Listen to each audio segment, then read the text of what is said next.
world is gonna go. But now everybody knows that you can't stop for too long. Got to keep. The first step in generating wealth is to pay yourself first. But now everybody knows. Stay tuned. Stay protected. Stay focused. Stay connected. There's a lot of different types of HELOC products that are now on the market, some of them geared towards velocity banking, and that's really good news. This is probably the largest asset you will ever have in your life. Right. Here's some direction and some instruction on how to leverage this vehicle so that you can help yourself, help your family, accomplish your goals. We're not educated that way. We use this strategy to pay off our home in 4 years. Validation of your retirement account says what you thought was a retirement account is no longer one. When I tell you, you're going to be shocked to learn. If you didn't come from a wealthy family, You can make sure a wealthy family comes from you. So it starts with pay yourself first, today, Yeah, starting today. right now. Put your money in somewhere secure. It's about the ability to not lose.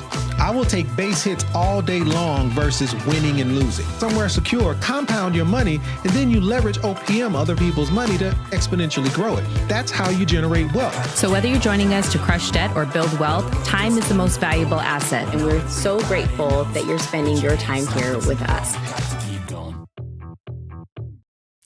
Welcome. Good evening, and thanks for joining us. If you're in your 50s and have a 401k or IRA, chances are you've done what you were told, right?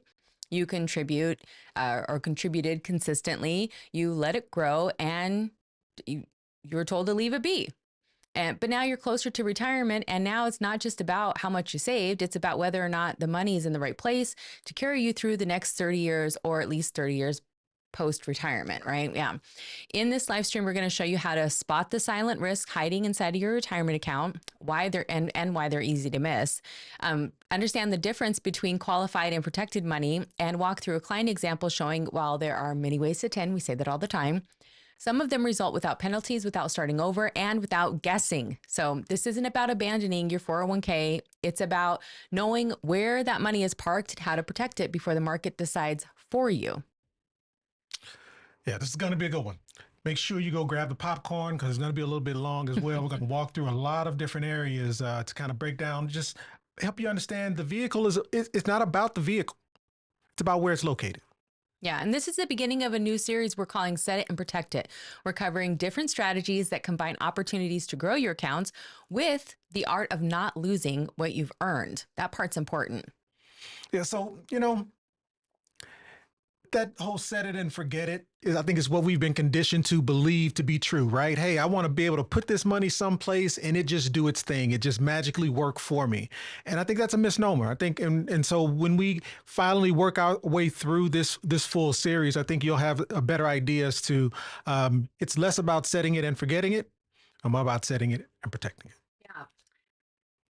Absolutely. And hello to everyone in the chat. Thank you so much for joining us. We love to see who's watching live, and jump in here and help with, well, just join the community. I think that's probably the best part, is to discuss what we're learning, discuss what your opinions are about this too. We love to hear that feedback as well. And of course, any questions that you have, put a Q in front of those. It helps us to better identify them when we bring up the Q&A segment at the end. All right.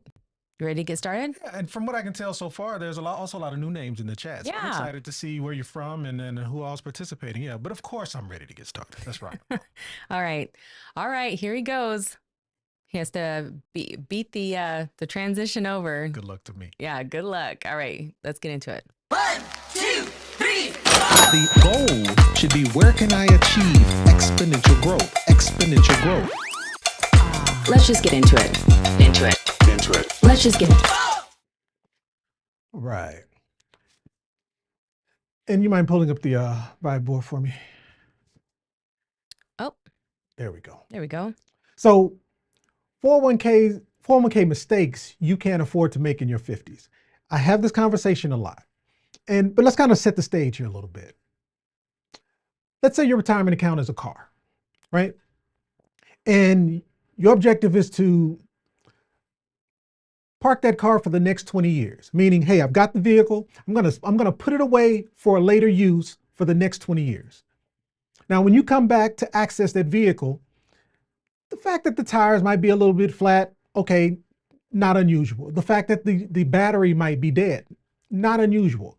But would you expect to come back to a vehicle that is missing tires, or the engine is gone, or the windows are blown out, or the vehicle is destroyed? Would you expect to come back to that vehicle 20 years from now and have something other than what it was you left? Absolutely not. But that's how a lot of us, that's how majority of us treat our retirement accounts, specifically 401ks, IRAs, 403bs, TSPs, those traditional employer plans. We treat them as this vehicle that we can set it and forget about what's happening to it, not realizing it was never about the 401k. It was never about the vehicle itself. It's about where it was left. It's about whether or not it was protected.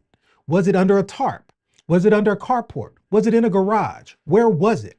Because if it's not fully protected, you might come back and find out the brake lines were eaten by rats, or the radio was stolen. Right. The radiator's been stolen. My point is, it's less about the vehicle itself and more about where it's been positioned to be protected.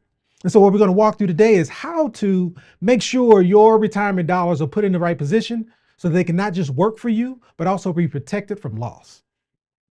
And again, there's a lot that we're going to cover today. So, what is it? Grab your kids, grab your wife, go get the popcorn, kind of rally around the screen, because we're going to go through a fair amount. And I think this is very beneficial for those of us, and I say us because I'm in this boat, those of us who have dollars in places, but we need to make sure that we understand where that leverage is located and that leverage is secure. So we're going to talk about, let me get back from that. We're going to talk about the silent 401k mistake, understanding the risk after 50, some actionable steps. What can you do about it? And again, we're done with set it and forget it. It's about set it and protect it. How can we protect the dollars that we have and also grow them? And one of the biggest mistakes I see is people get retirement accounts and assume that just because I have it, just because I'm contributing to it, I'm safe. I have so many conversations, especially with people, I would say in their mid 30s to early 40s. They want to tell me how secure they are with the retirement account they have with the company that they work for. Meaning, hey, I contribute to my 401k, I contribute to my 403b, I'm fine.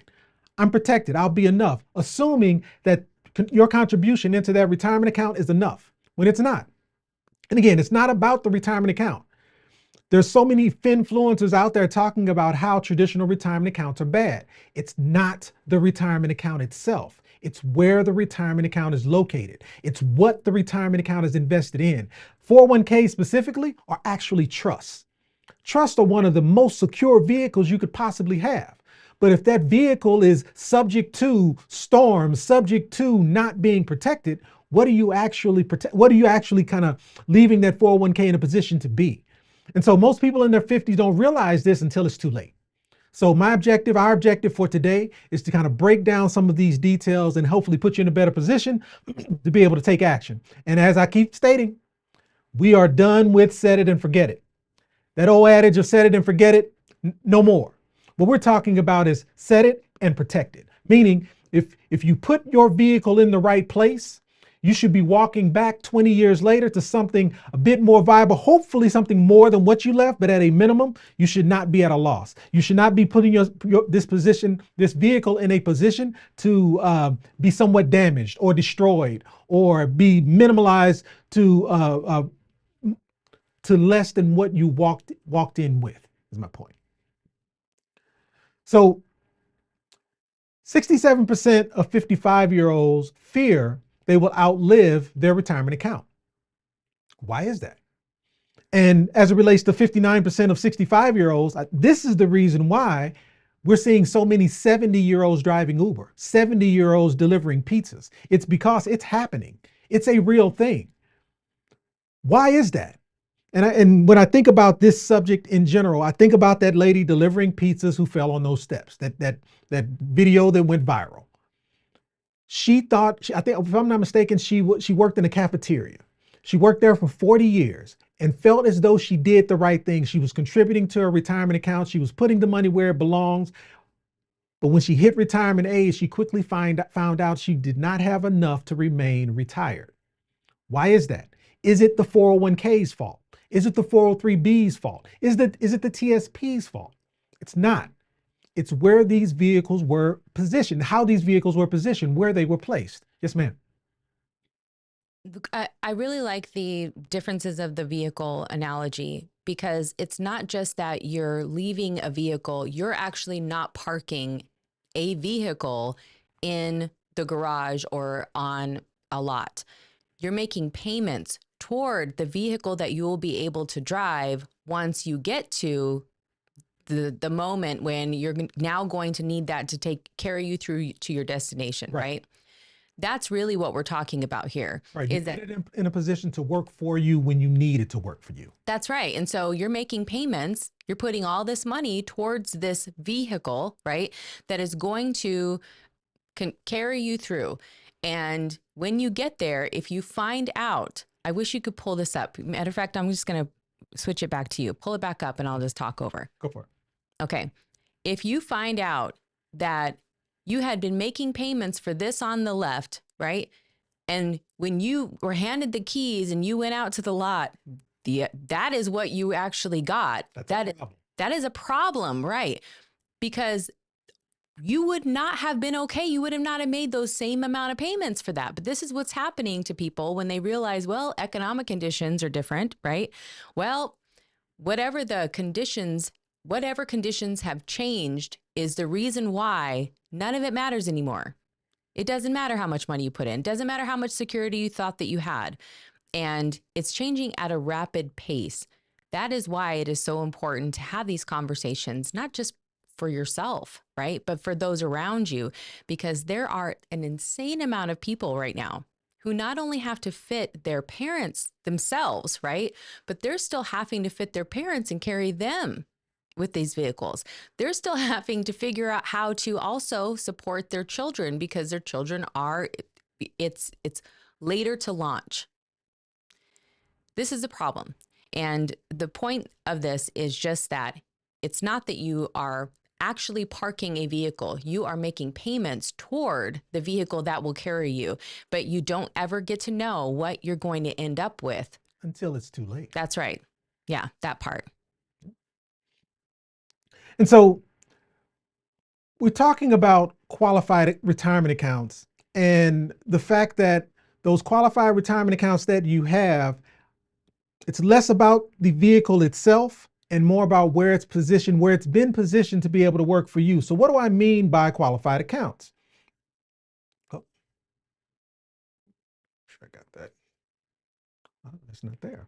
So what do I mean by qualified accounts? So what we're talking about are 401ks, 403b's, TSP's, government 457 plans, IRAs, Roth and traditional, Roth 401ks. There are many different vehicles associated with qualified accounts. And you followed the rules. You've done what you're supposed to do. Let's say you came into the workforce at this point. You've been contributing the way you're supposed to into your retirement account religiously, doing everything that you were supposed to do. And let's just say, just before you were to retire, the market takes a dip. The market takes a dip just before you're about to retire. What is the impact? What does that do to the time frame that you, or the dollar amount you thought you had, the vehicle that you were coming back to, the vehicle that you've been putting all of these dollars into, knowing that at some point you're going to need that vehicle? You've been doing exactly what you're supposed to do, but then all of a sudden the market falls. What happens to that date that you were supposed to now be retiring? It's been impacted.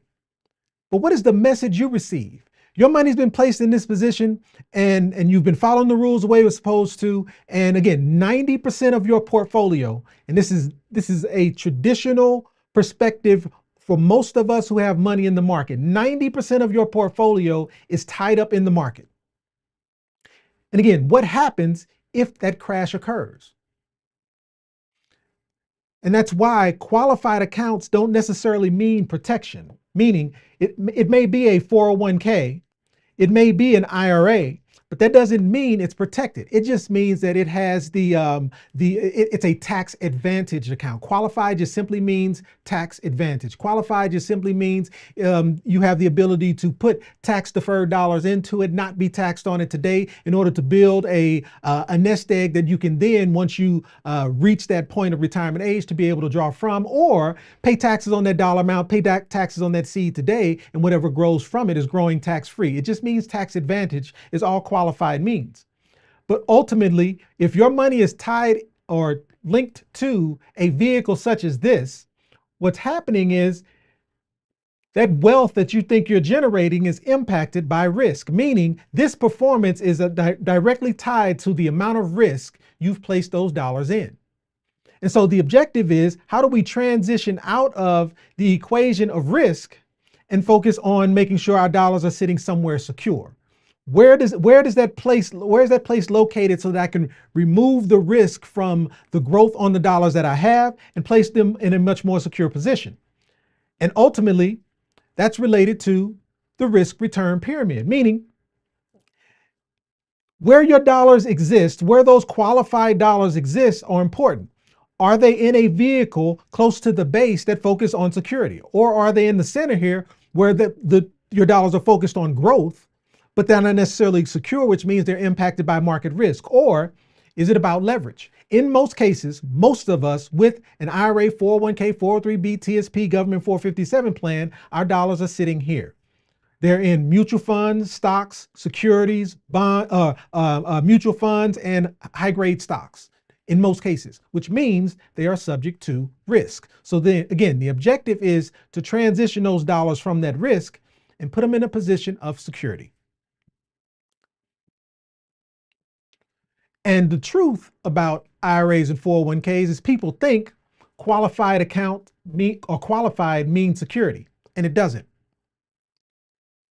It just simply means that it's a vessel, it's a vehicle used, and it's a tax advantage container that allows you to be able to generate wealth and income while you have it.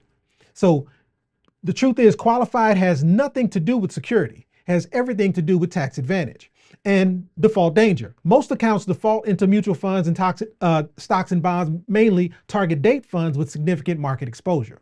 Yes. Okay, real quick. Story time. We have to go back just for one quick second to remember why these accounts were created in the first place and why they're even considered qualified plans and why this word or this condition even existed in the first place. I always find this very interesting, and so I want to make sure that anybody who doesn't know it is aware today.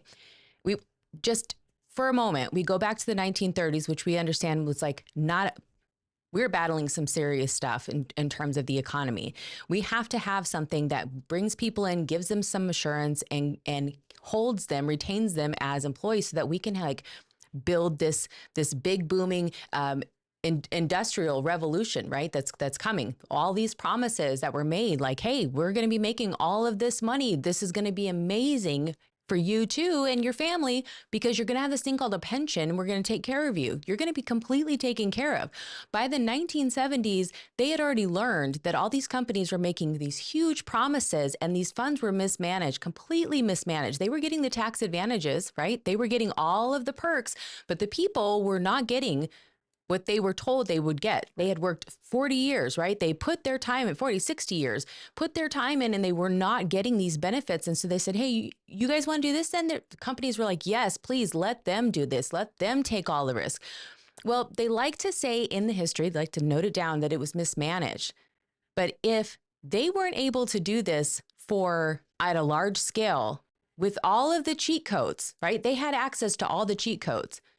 By the 70s, they were like, let's just give it to the people. You can do this yourself. Now it's not tied to an employer. You can have the IRA. It's individual. You can take it with you. They're like, okay, no, this is great. We love this. This is like independence, right? This is so American. By the 80s, right, the 401k comes around, and this is a way for employers, like another incentive, because they're like, well, hey, all these people have these IRAs. They don't have to stay here anymore. So what's the incentive for them? Just like we lost our retention tool. So now we have to have another retention tool.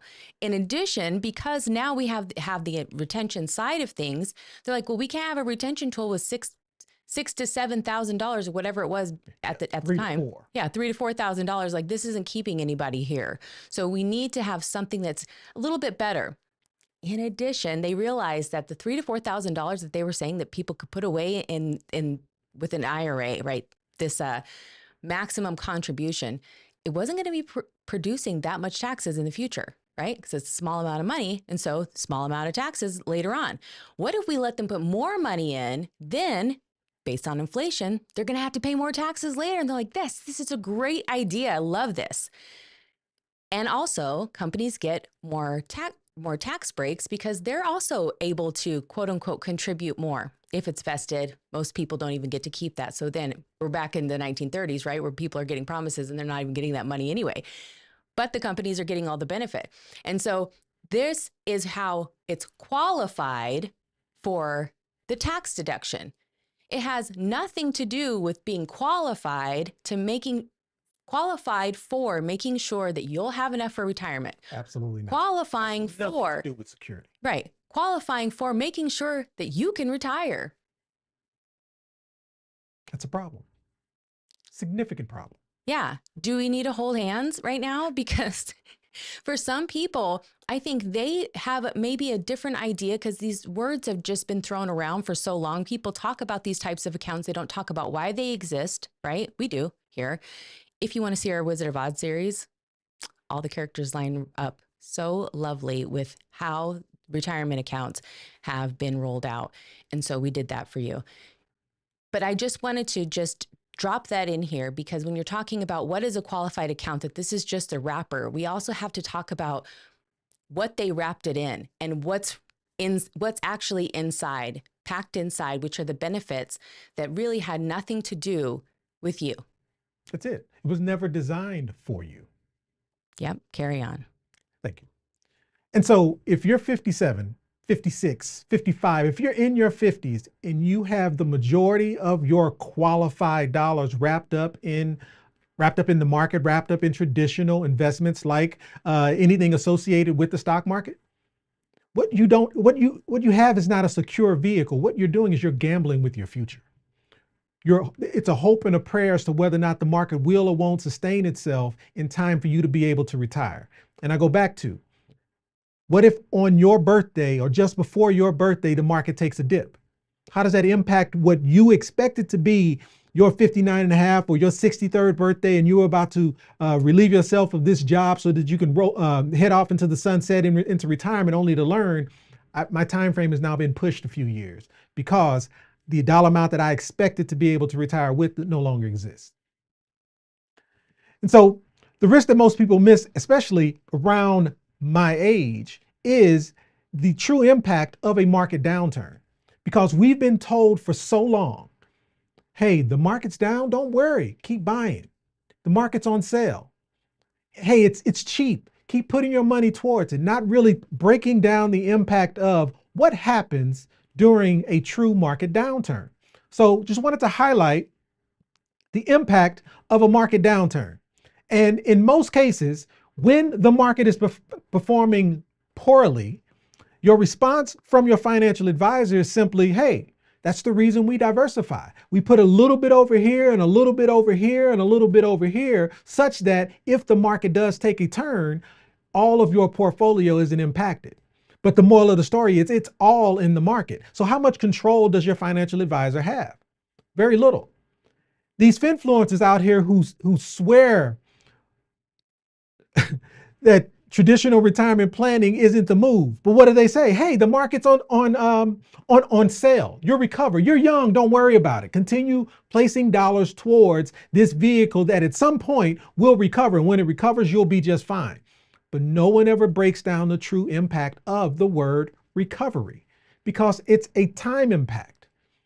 Meaning, if we were to just simply look at 2022, when 2022 occurred, the impact on the Dow, the S&P, and the NASDAQ was the Dow lost 10%, the S&P lost 24%, and the NASDAQ lost 45%.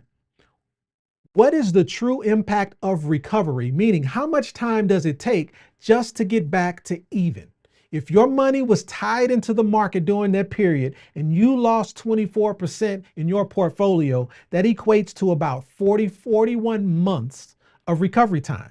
And to zoom in a little bit, that equates to about 3.4 years. If you lost anywhere around 45%, that equates to almost 6.5 years of recovery time. So again, if you're approaching retirement and your portfolio takes a hit that requires another 4 years to recover just to get back to where you were, not to improve, not to increase what you have inside of it, but just simply get back to nominal, get back to where you started at that point. Takes 4 years. That's 4 additional years you may have to stay in the workforce. That's 4 additional years you may have to continue doing something that you didn't plan on doing. So the key is, where can you place your dollars to put them in a position so it's not impacted? So there's a few different approaches. There's a traditional approach, and that traditional approach means you have full market exposure. It means that vehicle that you've been putting money towards, that you've been focused on making sure that vehicle is going to be there for you in the future, is not protected. It's sitting in the middle of a field hoping it will be okay. It's vulnerable to market corrections. The recovery is dependent upon market timing, meaning did the market shift or the market correction occur early enough so that you do have the time to at least get back to nominal before you retire, or did it happen on your birthday? That date that you thought you were going to be leaving this job and moving on to do something different. And there's no income guarantees. Or we can focus on a more protected approach. And that is, I want to protect the money that I have. I at least want to make sure the money that I have can't be lost due to market risk.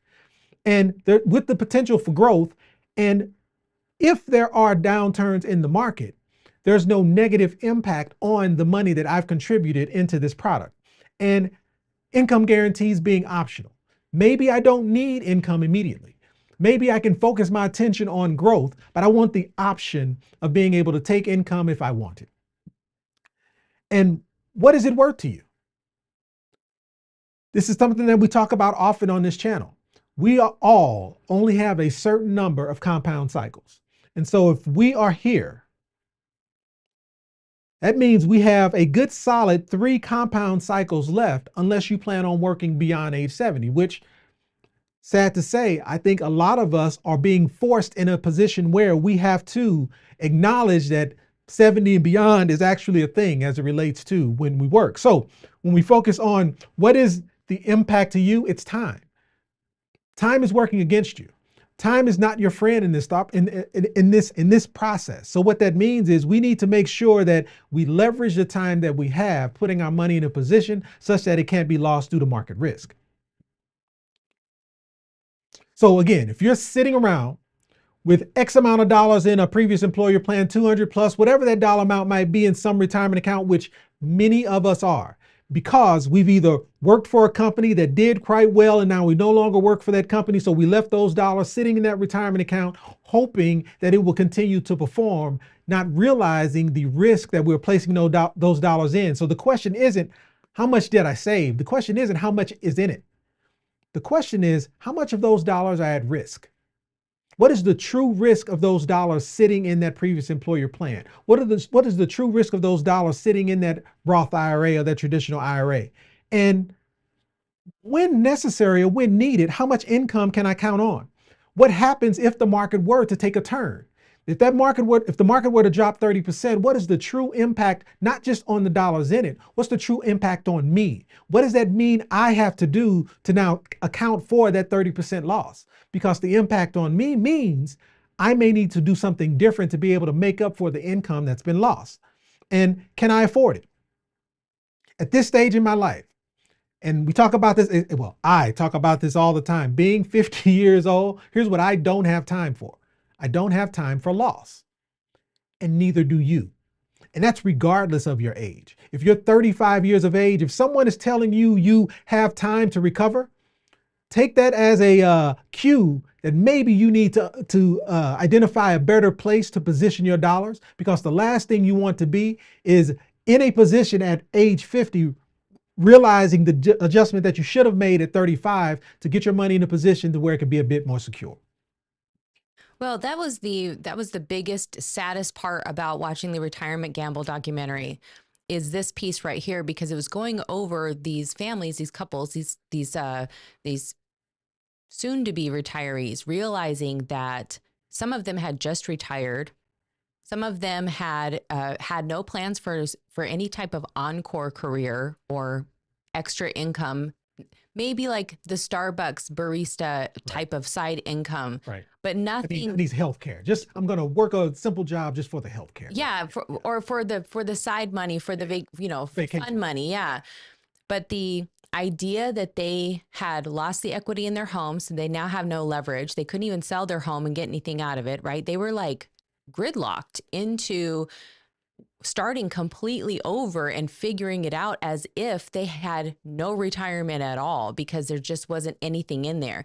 They could not really pull anything out because they knew that it was loss on top of loss. They had to leave it in there so that it could recover, so that they would have something at some point, right? That, if you haven't watched that documentary, by the way, so I just jumped in here just to plug that, because I always love a good plug for that documentary, The Retirement Gamble from Frontline PBS. If you haven't seen it, it is so important. That work that they did was phenomenal. And it really does paint the landscape of not just what has happened, but what's to come and how we can avoid ever having to deal with these types of conditions. Right. So I hope that helps someone. Thank you. So again, qualified does not mean safe. It is simply, and again, the amount of conversations I have around this topic, it's a consistent theme that it's an assumption. Hey, because I did what I was supposed to do, I will be okay. No, what that means is you put your money in a vehicle that is now tax advantaged. And if it's in the right position, you will be okay. But if it's exposed, what you're setting yourself up for is disappointment. And so that tax deferred status is really, or tax status in general, not necessarily deferred because Roth is tax free. So that tax status is really what qualified allows for, but there's still a risk as it relates to where you place those dollars, but you also have a choice. Now, if we're talking about a retirement account that is with an employer that you're currently with, there's very little control over those dollars. You kind of have to ask permission. Now, if you're at retirement age or you're approaching retirement age, you then have a bit more control that will allow you to be able to take action. But if we're talking about a retirement account that's with a current employer, you are limited in what you're able to do. But if we're talking about a previous employer account, some account that you left, and when you move to another company, it's still sitting there waiting for you to be able to take action, or you transferred those dollars into some type of IRA or Roth IRA, you have more control over those dollars than you think. And so being strategic as to where you put it is important. And protection options. What are those vehicles that you can put those qualified dollars into so that you have more control over them and can protect them from market risk? And what is that market risk timeline? And it's interesting to me that, again, this age group here, that 30 to 45 age, every Finfluence I've run into focuses on, hey, the market being on, during market downturns, the market is on sale, so therefore you have time to recover. Here's what they're saying. Because of your age, you have the ability to take on more risk. But as you transition to these later stages in life, you have to reduce that risk and focus on being a bit more moderate. And then as you're transitioning into retirement age, it's really less about being moderate or less about risk at all. It's more focused on It's more focused on making sure you get to keep everything that you've made. And so therefore it's about conservative. Meaning making sure that your money is in position to maintain and stay where it is. And this is not a new subject. In most cases, those of us who have retirement dollars 100% in the market, they are sitting in what's called a target date fund. Meaning it's a fund that's totally based upon your age and where you are in this process. Meaning if you're between that 25 to 45 age range, you have the time to take on risk. But as you transition from your mid to late 40s into or approaching retirement age, we have to reduce those risky mutual fund stocks and bonds that you're in and transition to something a bit more moderate, transitioning to more of a bond-based portfolio. And as you transition into retirement, it's all about keeping what you have. That's where the 4% rule, that's why the 4% rule exists rather. It's about keeping what you have and making sure what you have can sustain you for a lifetime. So that's where this target date fund comes into play. And most people think target date means, hey, I'm putting my money in this vehicle because there's a retirement date that I'm targeting. And that's not it. It's the target date fund is purely based off your age. There's a certain number of mutual fund stocks and bonds. There's a certain level of portfolio that your dollars should be sitting in, because this is the time where you can take the majority of the risk, because if something were to happen, you have the time to recover. So the goal is to get rid of this thought process and focus on where can I place my dollars so that I can have more security and growth over them. So I want to walk through a quick example. And this example is there we go. This example is a client who's 57 years of age. He's got an old 401k. He's got a traditional IRA. He's got a Roth IRA with about $50,000 in it. And his whole purpose and goal is growth without risk. He wants to make sure his money can be placed in a position to where he can't lose what he has, because he's concerned. He's concerned about what this current administration is or isn't doing. And he wants to make sure that these dollars at age 57 with a 10-year time horizon, meaning age 57 to age 67, with a 10-year time horizon, how can he place these dollars in a position to where they're not lost due to market risk?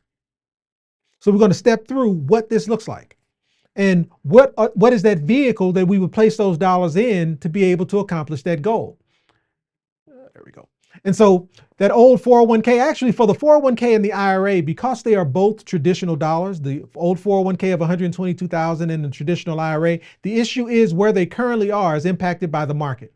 The goal is to roll them into a fixed indexed annuity. Why? He's 57. So if he were to touch any of those dollars right now, meaning remove them out of their qualified status, he would be taxed and penalized. So the idea is, where can I place these dollars to be able to put them in a position to where I can eliminate the market risk? We're going to move them into roll them into a fixed indexed annuity, which would allow us to protect against market risk. And then for the Roth IRA, even though it's only $50,000, we have the ability to do the same. Put those into a fixed indexed annuity to allow for the same tax-free growth. And here's the cool part about annuities. Annuities take on the form that the dollars being placed into them are. So if you have an annuity and you're putting into them qualified dollars, then that annuity performs as a qualified account. So if you're putting in tax-deferred dollars, the dollars are growing tax-deferred. And when you go to take income from those vehicles, you're now taking tax-deferred income, which means you are subject to normal income tax. But if you place tax-free dollars in them, if you place Roth dollars into an annuity, then those Roth dollars are growing tax-free, which means when it's time for you to start taking a distribution, you're now able to take tax-free distributions from that vehicle. So the annuity itself takes on the form or the account type of the input going into it, which is pretty awesome. And so what does this look like? And again, real world protection for this 57-year-old, we're going to group this IRA and this traditional IRA and this 401k together. So that's $222,000 into one fixed indexed annuity, and then the $50,000 going to its own separate Roth fixed indexed annuity. And it's all about the growth. Well, what does that look like inside of a traditional vehicle? I'll show you what it looks like in an annuity, but let's first, if we were to just simply take this $222,000, again, $122,000 from an old 401k, $100,000 for a traditional IRA, that's a total of $222,000. If we were to take this $222K and just simply allow Vanguard to do what it does, what would it look like if we were to take oh, I guess I need half that. So give me just a minute to make that move. One moment. What would it look like if we were to take, sweetheart, if you jump over to the calculator, that would be great. What would it look like if we were to take for 57, from age 57 to age 67, if we were to take that $222,000 and just simply allow it to compound on its own from for the next 10 years. So again, from age, make this a little bit bigger, from age 57 to age 67, we're not contributing any more into this vehicle and allow that $222,000 to simply compound for the next 10 years. And I'm going to put it at 10%.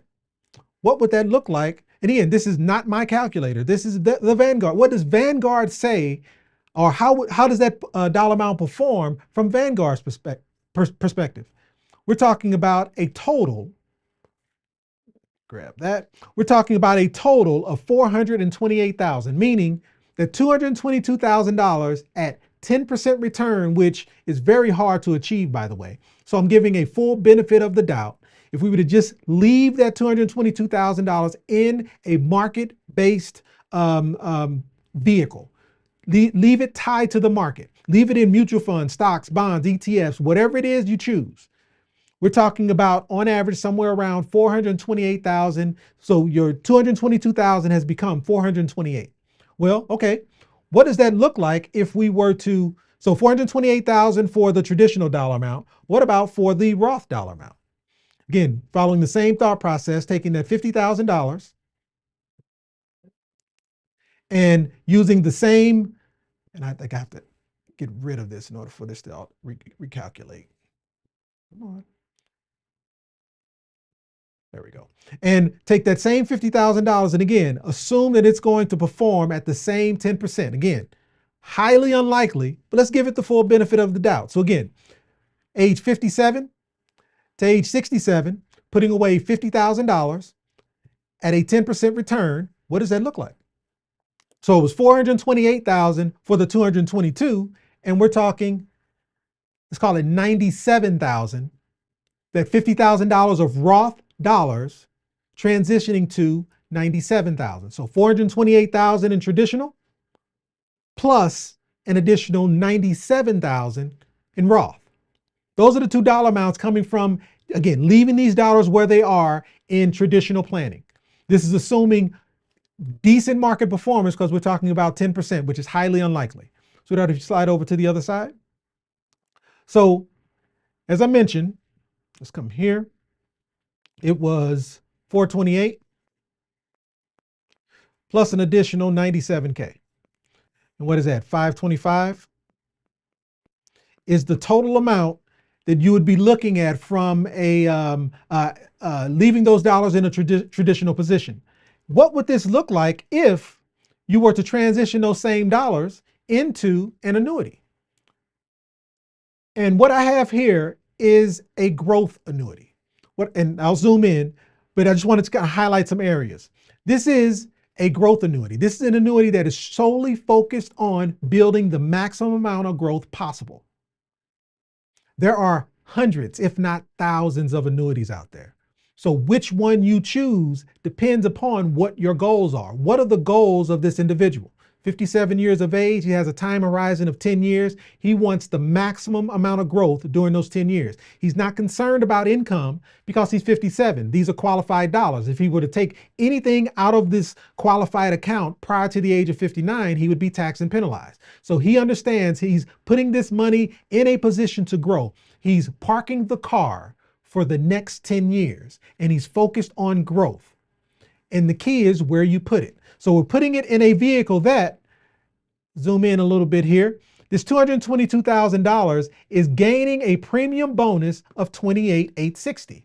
What that means is he's putting in $222,000, but this account is starting with $252,000, meaning there is a bonus added to this account. There is a match added to this account. There is the leverage added to this account that allows it to grow, meaning on initial input of the dollars placed into this product, he's now growing at $252,000 versus the $222,000 that he initially put in.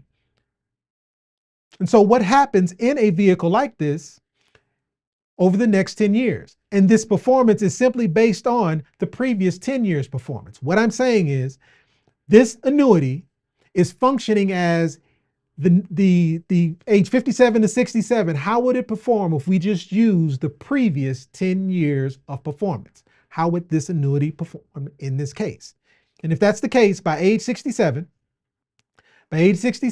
he would have accumulated a surrender value, a cash value, a leverageable dollar amount that he could use as income of approximately $636,000. So this $222,000 that picked up a bonus of, what was it, 26,000? A bonus of 28,000. Again, if we just look at how the previous 10 years have performed, would produce a total of 636,000 off that one, allowing it to, again, set it and protect it to be able to produce the maximum amount of growth. That's just the original 222,000. What would it look like if we then take the 50,000? Again, that 50,000 in Roth is growing Roth. There's a bonus of 6,500 added to this 50,000, which means the account is starting with 56,956 day one. Again, using the same previous 10 years of performance, how would, from age 57 to 67, this vehicle perform? Well, that $50,000 would transition to 67, about 143,000. So 50,000 became 143. So Roth, 50,000 became 143. For traditional, the 222,000 became 636,000. So if we were to just look at these vehicles together, let me draw my line here. That 636,000 plus that 143,000 transitions into about $779,000 total over that 10-year period. Which is better? 779 compared to 525,000 based off a 10% on average rate of return, knowing that that's highly unlikely. But given Vanguard and the traditional retirement, I'll call it structure, the benefit of the doubt, 525K compared to 779, which is better. Okay. Does this include fees? Because we have some comments in the chat Love regarding fees. Yes. Yeah. Can you talk about that for a minute? Absolutely. So again, there are thousands of annuities out there. There are annuities that, as you're contributing to them, there is a fee structure, a fee base in that annuity that is deducted over the years as you're contributing. This specific annuity, this is an annuity focused on growth. There are 0 fees associated with the dollar being contributed. And on top of that, let me give you a little backstory on the bonus. Some people who offer these products frame the bonus, the 28,000 as it relates to the 222,000 or the 6,500 based on the 50,000. Some people frame that bonus as something additional you're getting. But here's the truth about that. That bonus is really how those fees are accounted for. That bonus, because we know the life insurance company is going to leverage or use some portion of this dollar when it grows. So that bonus is actually, if there's consistent market downturn, if there is consistent negative performance in the market, that bonus is what's compensating or added to your account, which prevents your account from being depleted. So that's what allows that guarantee of the money you put in can't be lost due to market risk. So that bonus is actually a buffer. And I believe, again, these are Donnell's words. These are not life insurance company words or those who create these annuities. These are Donnell's words. I believe that bonus is so that it can also buffer any fee structure associated with the account. But if you read the document, there are 0 fees associated with this particular growth annuity. Okay. So now I have a question, because we should do a whole stream that just compares fees. You know, that's the kind of tea that I love to get into. There's some good comments and points that are being made in the chat right now, but we can't talk about fees for annuities without also bringing up the fees that would also be inside of these money market accounts. You know, I love this conversation. I am I will get bombarded with a fee conversation around these tools that I'm just laying out in front of you as to how your money can do better. But no one has ever questioned HR as to why this 401k that I have unconsciously contributed to, I've been conditioned to believe is the vehicle that's going to allow me to be able to retire and ride off into the sunset. No one questions the fee structure inside of that company's retirement account. Why? And how much are the fees? How about 2/3? How about 2/3 2/3 of your retirement account is being eaten up by the fee structure that your company said was best for you? An average of 19 years. You could have retired 19 years sooner if it weren't for the fees. That's right. We're protesting a lot in this country. We should be protesting. This is the reason why people can't retire when they want. This is the reason why 70-year-olds have to end up going back to work. It is the fact that we're not questioning these vehicles that we have been forced and conditioned to believe are working for us. We haven't questioned the structure of these vehicles, how they actually work, and the changes required so that we can keep the majority of our money so that we can be able to retire when we want. Yeah, and but to your point though, not all vehicles or account types are structured the same. And so why aren't people talking more about these types of accounts or types of structures or opportunities where there are less fees? Why aren't people talking more about it then? Because wouldn't that be wonderful if everyone was talking about it? Who benefits? Right. That's the horrid part about it. Horrible. That the only reason why we're not hearing more about these opportunities is because it would affect some corporations' bottom line. Or it would affect some agents' commission structure. Amen. Yeah, anyway, that's a rabbit hole that we would love to go down with you on a different stream. We'll put a pin in that for now. So moral of the story is, which is better? And I want to highlight something. Again, this performance of this annuity is based on the previous 10 years performance. But I want to share something with you. I want to share and again, I will zoom in, but I want to highlight these 3 boxes. This is the performance of the most recent 10 years. This is the index performance of the highest 10 years. And this is the index performance of the lowest 10 years. And so if you were to look at these numbers, and again, I'm going to zoom in on them, the lowest 10-year performance in total, if you were to average that dollar amount or that interest rate, is about 8.7%. 8.7% is not 10%, it's not 12%, it's not 13%. But it's much better than I would have expected. 8.7%. Again, if we were just looking at the lowest 10-year performance in this particular product. If we're looking at the highest 10-year performance, we're talking 16.55%. If we're looking at the performance of the most recent 10 years, and that's what this that 222,000, this example that we're using is using this dollar amount here, the most recent 10-year performance. My point is we're talking about somewhere between 8.7% and 16.55% is what you can expect in a vehicle like this, with no market risk, allowing you to keep the money that you've made. If there's a bonus being added, and the growth on your dollars is protected, again, protected against market risk. If this is your car, it's not about the vehicle itself. It's about where the vehicle is sitting. It's how it's being protected. Is it in a position such that when you come back to it, when you need the dollars associated with it, you're coming back to a vehicle with 780,000 in it compared to a vehicle with 525,000. And let's be clear, both of these are subject to the 4% rule. Notice, I haven't even touched the 4% rule, but which one allows you to generate more income? 780,000 compared to 525. All right. So the other cool part is, let's see, actually we can get rid of that and I'll come back over here. All right. So the other good part is you don't have to choose. What we're talking about today is what it looks like to take your dollars out of the vehicle that they're in and put them in a position so that your money can work for you. And we're specifically talking about qualified money.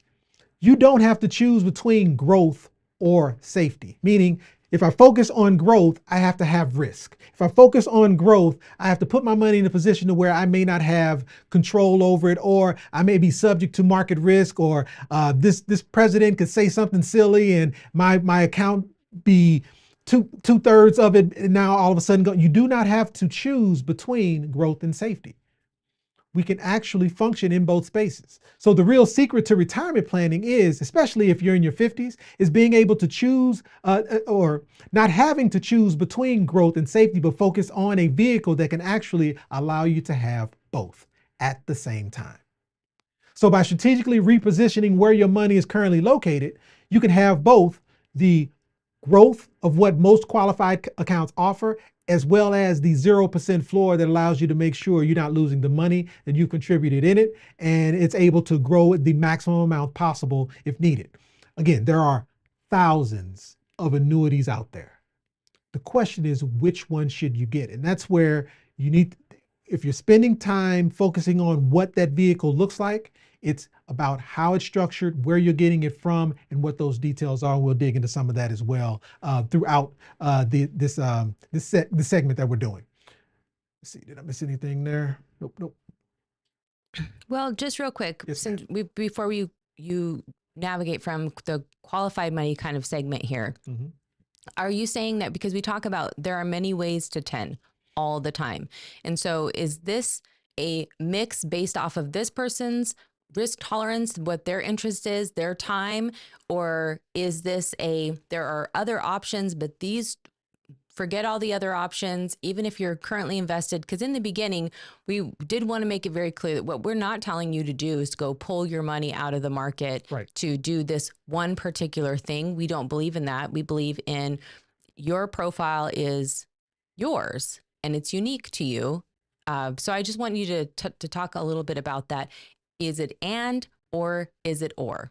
So it's absolutely and, meaning we have the ability to provide you, because it all depends on the goal. Like, meaning, what is the objective you're trying to accomplish? For you, or for this example, it's about growth.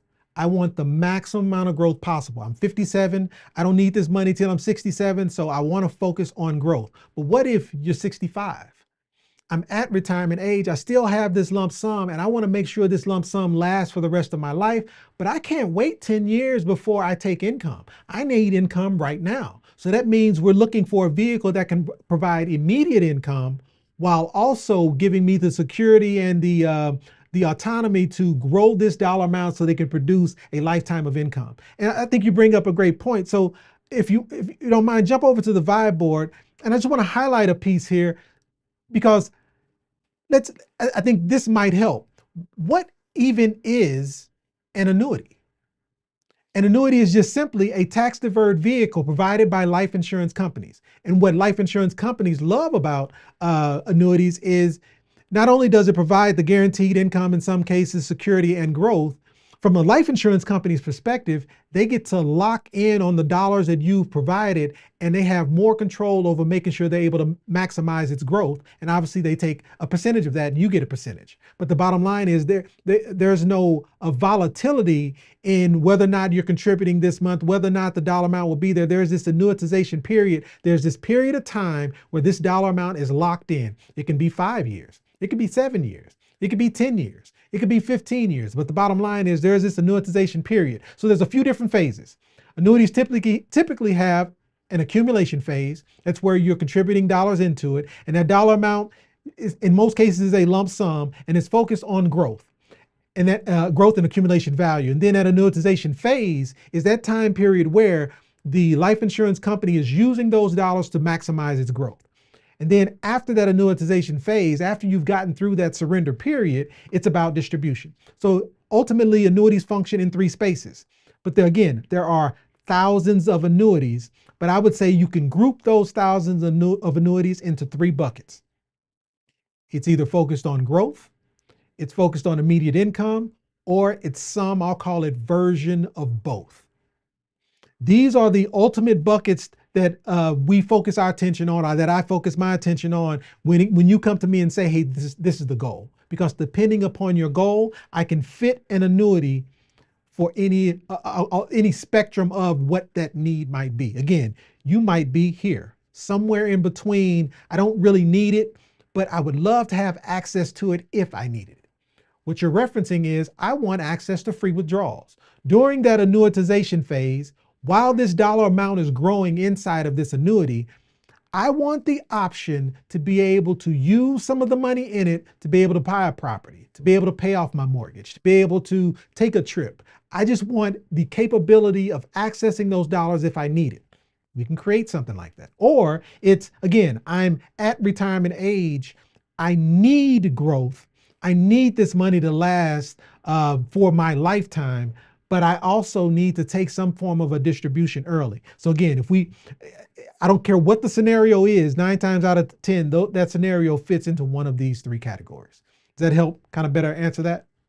Yeah. And I think that the other question that a lot of people probably aren't aware of is why do annuities end up in the conversation at all? And I think that's the part where someone is going, I have access, I can do something different here, but where does this become a part of the conversation for most people? So I want to make sure I understand what you're referencing there. So I just want to make sure I'm clear. Restating that for me.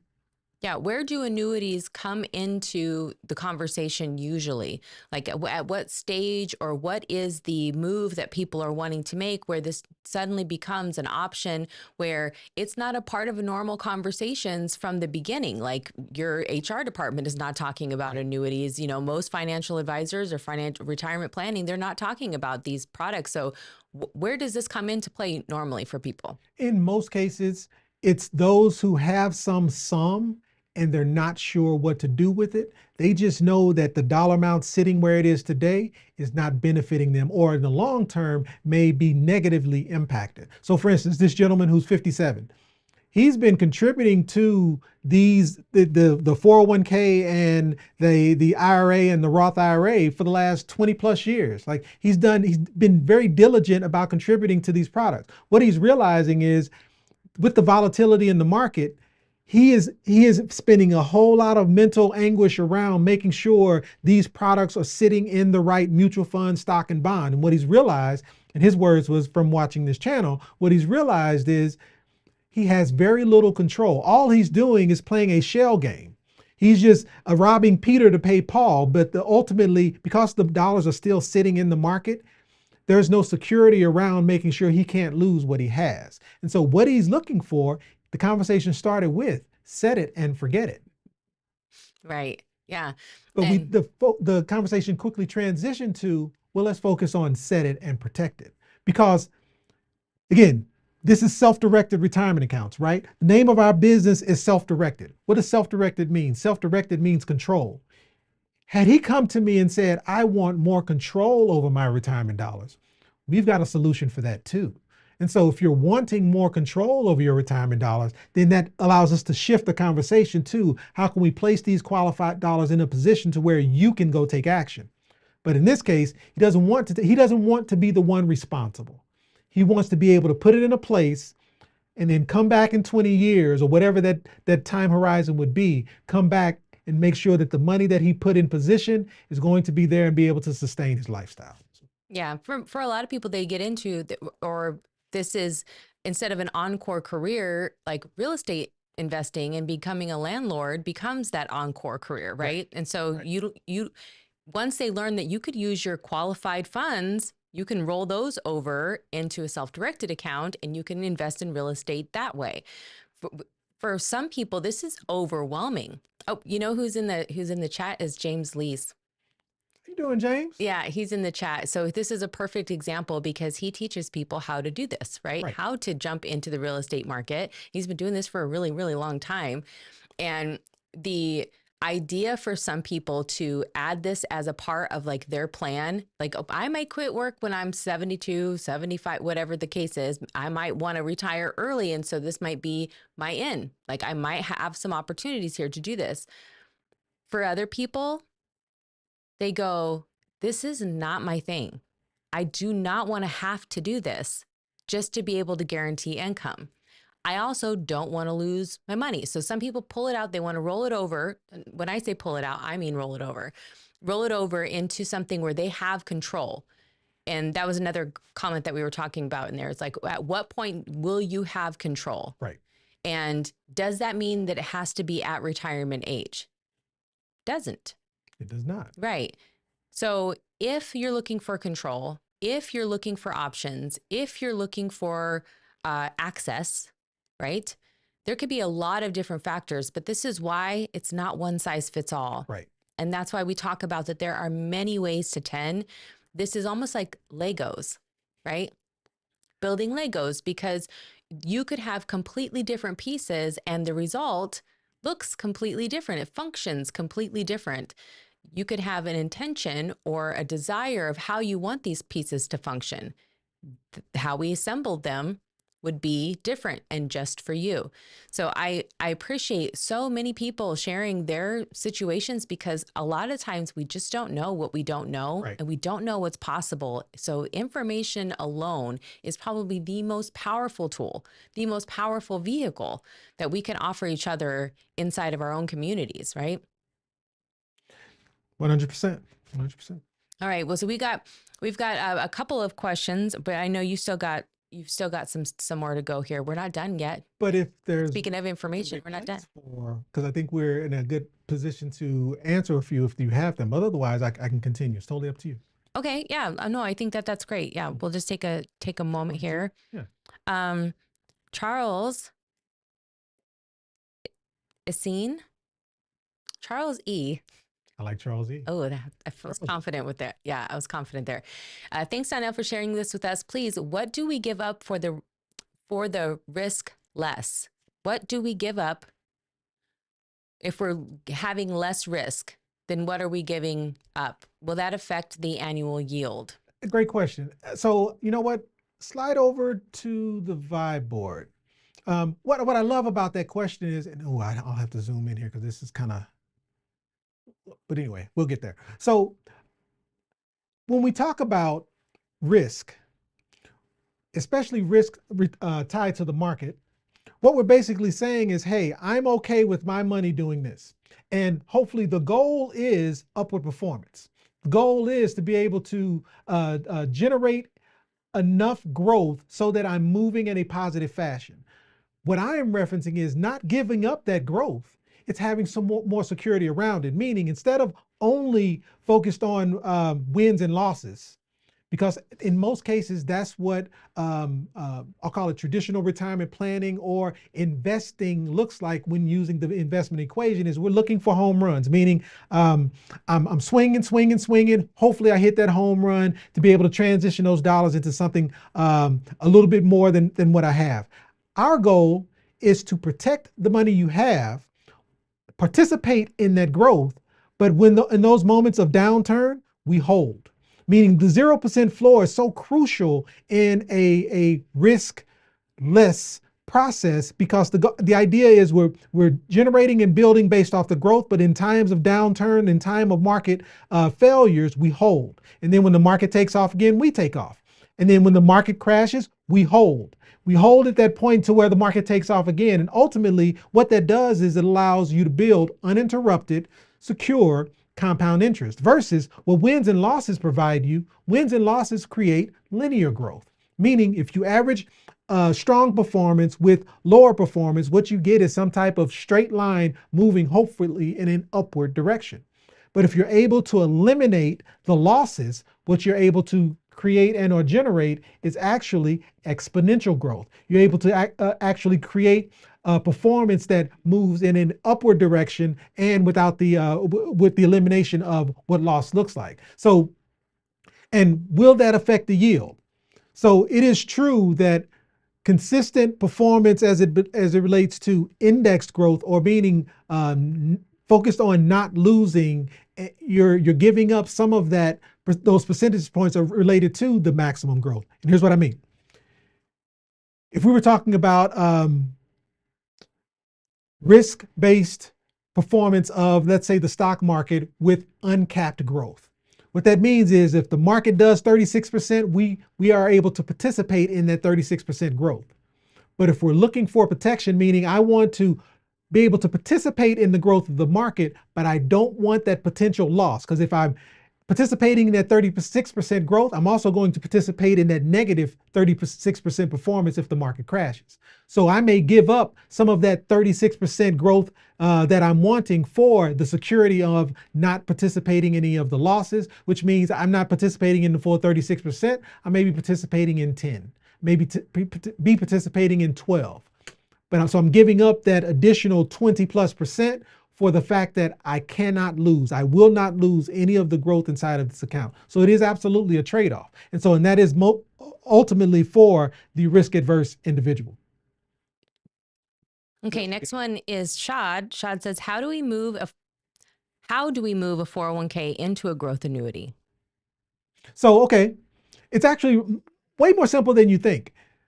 If you had a 401k with the company that you used to work for, and you then move to another company, what would you do? What are the options that you have with that old retirement account? Well, you have the option of doing what's called a rollover or a transfer from that previous employer plan into your new employer's plan, which means because you left that company, that retirement account is now yours, and you have the autonomy to transfer or roll it over into another qualified account. This is no different. If you have a previous employer plan, IRA, 401k, 403b, TSP, government 457 plan, you name it. If you have a previous employer plan, or if you have a current employer's plan and you happen to be at retirement age, you have the ability to control those dollars and transfer or roll them over into another qualified account. And the right annuity would be that other qualified account. So it's just simply a transfer or a rollover. Short answer is it's as simple as doing a transfer or a rollover into an annuity. Okay, and Marisol wants to know, can I move a Roth 401k with my current employer into an annuity? Well, I was going to say no. Yeah, keyword. I was going to say no, but it depends. It depends on, one, your age.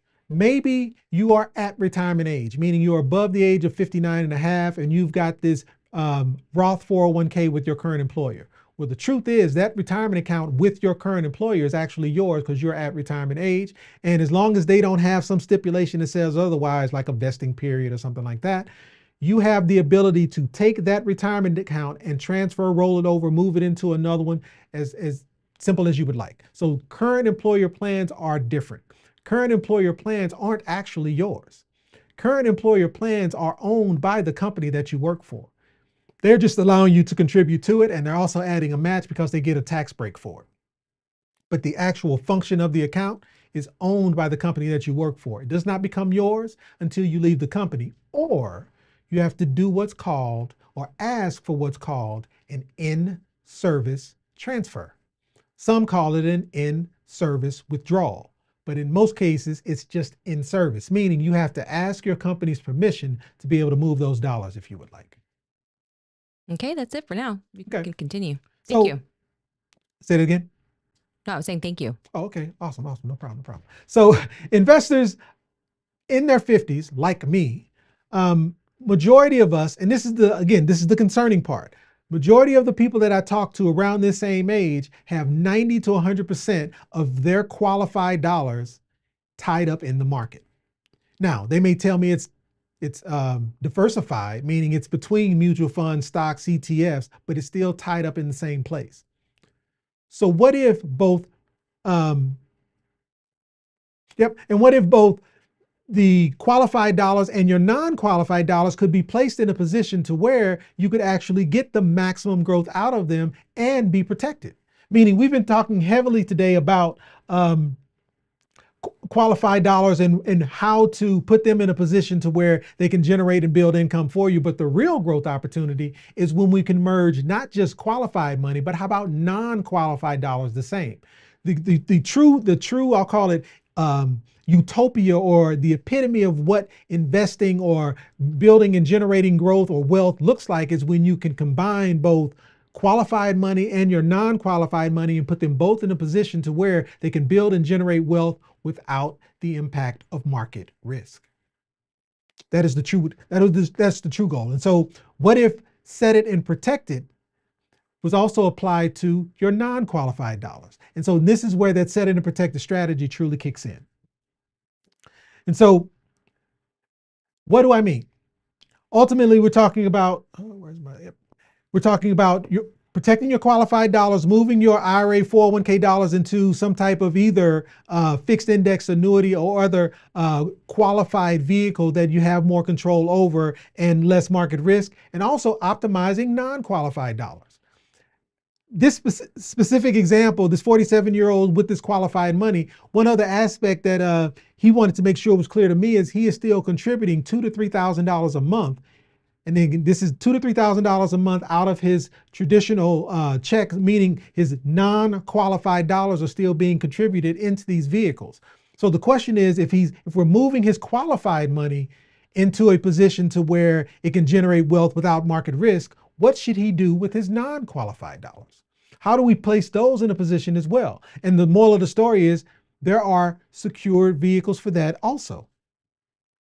And what it ultimately means is both of those buckets working together. Your qualified money and non-qualified money, your qualified money jumping into an indexed, fixed indexed annuity, and then your non-qualified money, we putting it into a secure compound interest account in the form of a leveraged IUL, a leveraged index universal life insurance policy focused on what?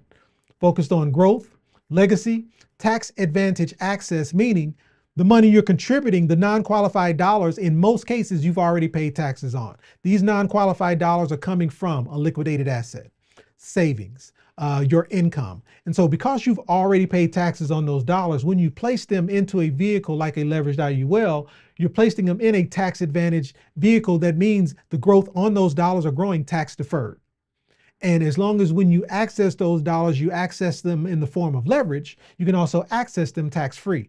So it gives you liquidity for emergencies. And also, because this is a life insurance-based product, it comes with other pieces like long-term care protection, like terminal chronic illness riders that are built inside the product. So my point is, the objective is to have all of your money functioning in a strategy, again, a set it and protect it strategy, whether it's an indexed, fixed index annuity or a leveraged IUL. Why?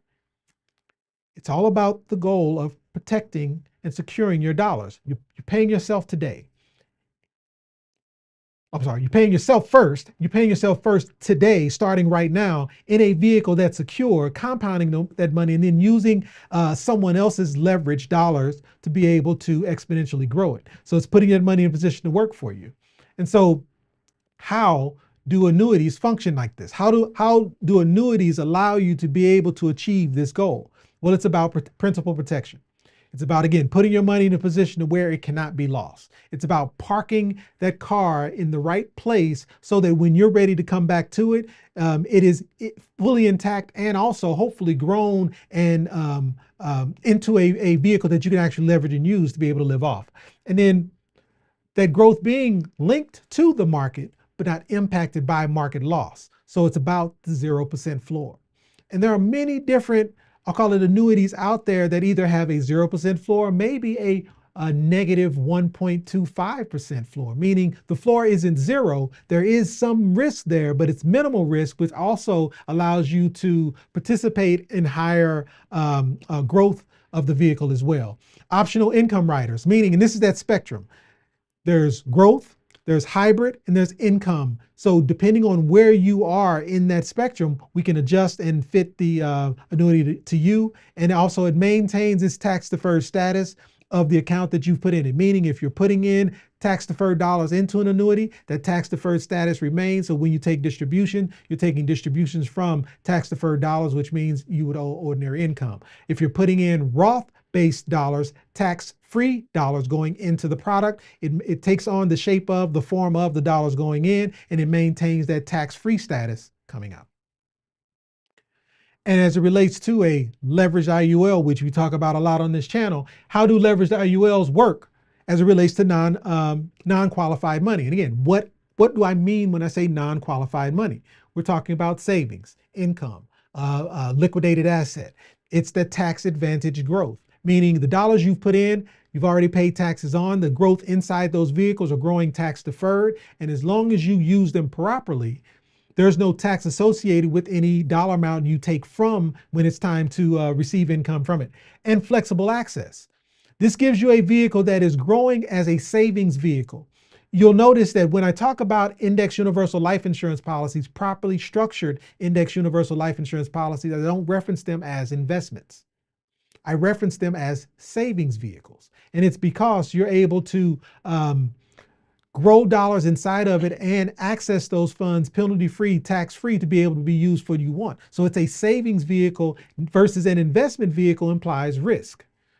This vehicle, again, the right properly structured index universal life insurance policy has no risk. And also it has legacy protection and also living benefits. If something were to happen to you, if your demise were to occur, there's a death benefit that pays out. And in addition, there's also living benefits such as terminal chronic illness riders that will allow you to be able to leverage and use the death benefit while you're living to be able to pay bills and use as income. I found this interesting. And that is because we referenced 2022 as it related to market recovery and the true impact of what market recovery looked like. Also in 2022, though, there was a $310 billion increase in annuity purchases due to the negative performance of the market. The unpredictability. Right. What this basically says is annuities are essential to growth as it relates to your qualified dollars or even non-qualified dollars for that matter. Why? Because of the protection. So it is essential that you bring annuities into the conversation around how you're growing and generating wealth inside of your portfolio. Why? Because it provides you protection. When the market dips, people react. Why not take the action in anticipation of or before that occurs? Here's your ability to get out in front of what that looks like to be able to get your money protected. And again, going back to the original thought process, if your retirement account was a vehicle that you were storing for the next 20 years, still continuously contributing to it to make sure you're building the maximum growth inside that vehicle, it's not about the vehicle itself. It's about where it's placed. It's about putting it in a position to where it can generate and be prepared to generate that income when you need it. And we are wrapping up here. So these are some common objections and questions that I get from time to time. And I think we addressed one of them, if I'm not mistaken. But high fees, yep. Yep. So I've heard annuities have high fees. And again, there are annuities out there that is very upfront on what that fee structure looks like. But as it relates to the example we use today, there are 0 fees associated with that growth annuity. Now, there is a surrender charge. What is a surrender charge? See, with an annuity, the life insurance company is under the impression that they have this dollar amount for a certain period of time. And in this example's case, that time frame is 10 years. So while during that annuitization period, the life insurance company or the company in general is under the impression that they have access to these dollars for this 10-year period to maximize its growth. During that 10-year period, there is a surrender period or surrender charge potential, meaning if you go to withdraw a certain dollar amount during that 10-year period, you may be impacted by a surrender charge. A surrender charge is a what if charge. If you do this, this will be the charge. But if you don't do this, there is no charge. So that is one that you have to look out for. Otherwise, in this particular example, there are 0 fees. And again, depending on the annuity you go for, those fees can be quite high. So be very conscious of the type of annuity you're getting. But I also go back to, it all depends upon the goal. What's the goal of this annuity? What's the goal and or function? Another question is, won't I miss out on market gains? Again, if we're focused on security, again, I want the performance of the market. I want the growth of the market. I want to benefit from the growth of the market. But when the market crashes, when the market takes a dip, I hold. I don't want to lose the money that I have. What I am giving up in having a vehicle that will perform with the market but hold in instances where the market crashes is there's no impact on the vehicle that I have due to market downturn. There are annuities out there where I can have it uncapped. Uncapped is saying I'm going to perform with the market, and any downturn in the market, the full impact of that downturn I'm going to be impacted by. But what did we learn today around how negative market performance impacts the dollars that you have? There's this period of time that you have to recover.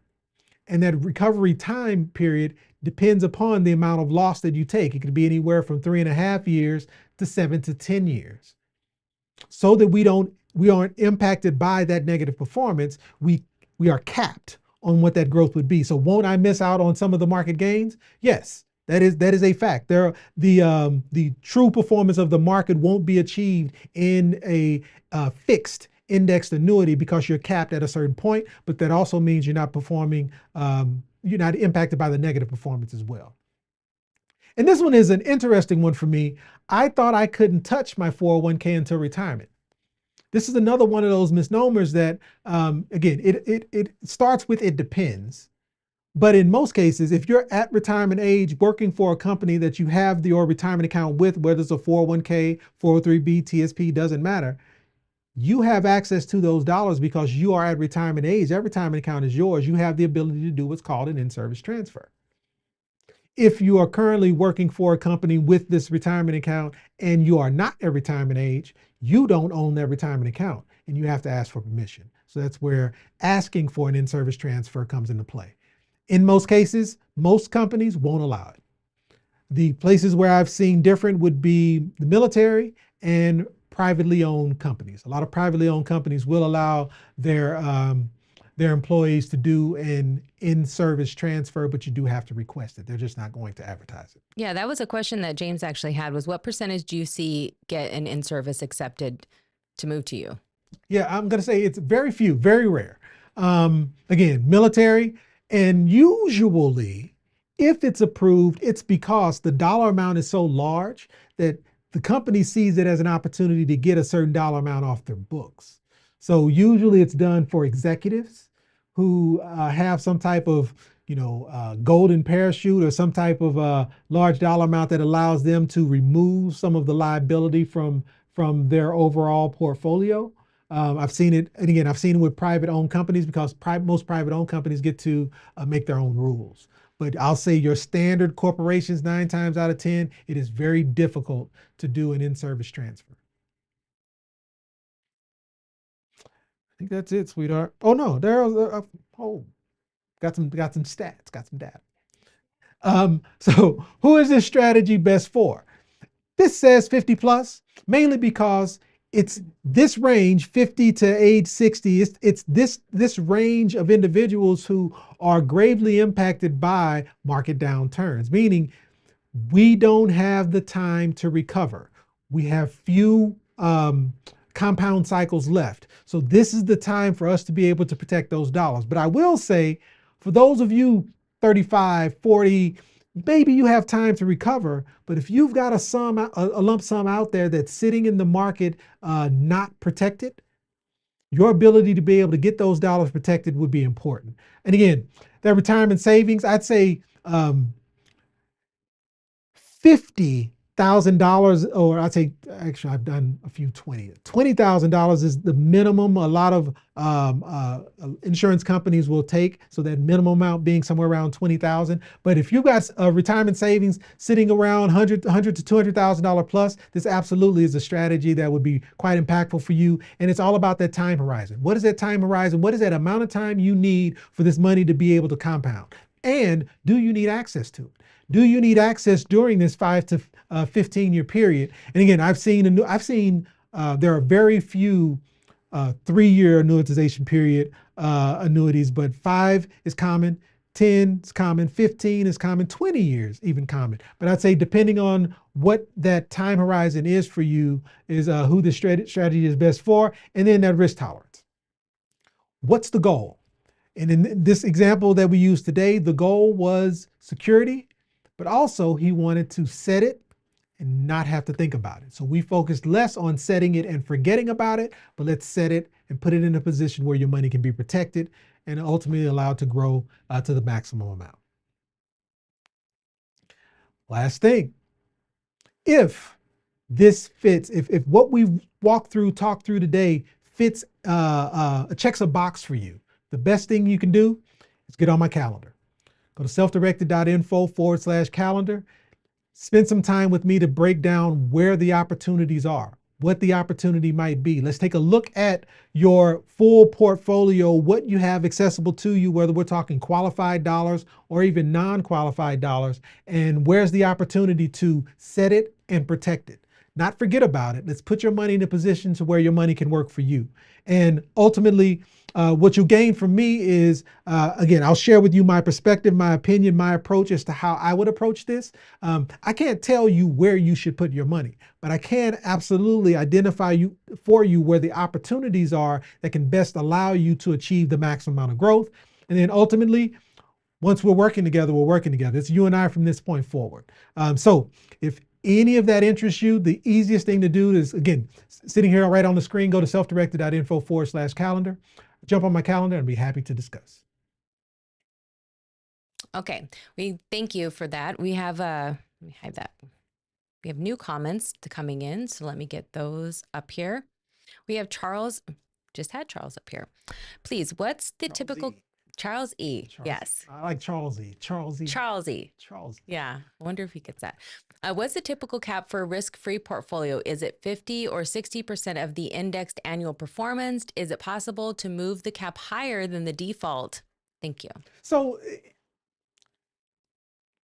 in most cases, you have the option to do what's called a manual approach to setting what those index funds are that are being used in the strategy. And in some cases, identifying or using some of the vehicles that do have a higher cap. So you do have the autonomy or flexibility to be able to do so. But in most cases, in most cases, if you see an example, for instance, like I use in this live, it's a basic standard approach, but you do have the ability to make those adjustments. And again, it just depends on your risk tolerance. That's where sitting down and understanding what the goal is and what your objectives are is how we could best go about it. Okay. Next up, we have James Leese. He wants to know IUL or whole life. James is new here to our live stream. Yep. And this is a math-based perspective. A lot of times when you're running into people who sell life insurance, it's framed as what's best for you. But the truth is, when you peel back the layers on the product, you learn that the product itself was never designed to fit you. So whole life versus IUL. For me, it's an easy conversation because it's math-based. If you get the right IUL, the right structured IUL, what is that structure? Max funded. Option B, an IUL that allows for leverage. If you have those four factors, there is not a whole life policy that can compare. And here's why. You can get a max funded whole life. That's easy. Max funded is just saying I'm purchasing the least amount of life insurance legally possible. So you can get a max funded whole life, you can get a max funded IUL. Again, comparable. Option B. Option B is saying, as I contribute into this policy, I want to make sure my cash value is continuing to build. You can get an option B policy, whether IUL or whole life. So if we're just comparing IUL and whole life, I could actually find a whole life policy that can outperform. But here's where it gets messy. Here's where it actually shifts. When you're dealing with an index universal life insurance policy that allows for leverage, what do I mean? I mean, it's an index universal life insurance policy that the life insurance company will match a portion of your contribution. It's an index universal life insurance policy where you can add leverage into the policy as brand new premium. Give you a simple concept. Let's say I'm putting in $12,000 in year one. I put in $12,000 in year two. When I go to put in $12,000 in year three, the life insurance company adds $12,000, which means at year three, you've only put in $36,000, but you actually have $48,000 working for you. Compare that to a whole life policy. Show me the whole life policy where the life insurance company will allow you to add leverage. Let's just say, again, apples to apples at year three. You put in $12,000 year one into a whole life policy. You put in $12,000 year one, into a whole life policy. At year three, you go to put in that $12,000 and the life insurance company adds $12,000.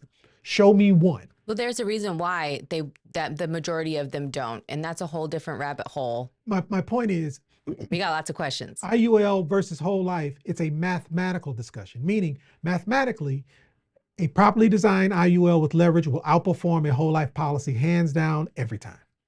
All right. Next question. I want to skip forward because Bia's in here. She's got some good questions. Let's do it. We'll do her first one. Can this work for the example that you showed tonight?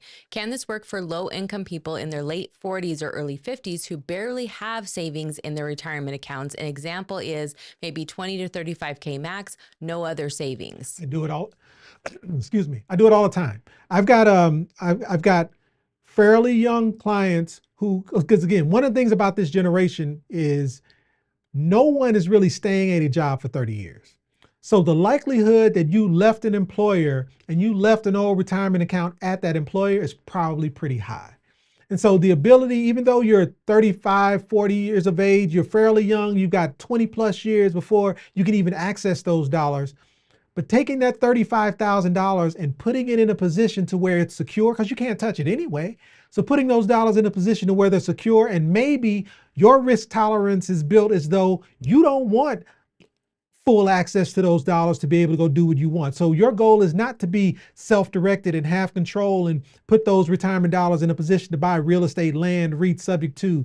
You have other things you're focused on. So you just want to take that $25,000, $35,000, put it in a position where at least it's securely building, and it's building at a pace of maximum growth so that when you do hit retirement age, you can access it. So absolutely this strategy would fit someone like you, because it does, regardless of the size, it's about where. It's this car, and it's about protecting the vehicle itself, making sure that that vehicle is placed in the right position so that it can maximize its growth. So absolutely it fits someone of that caliber.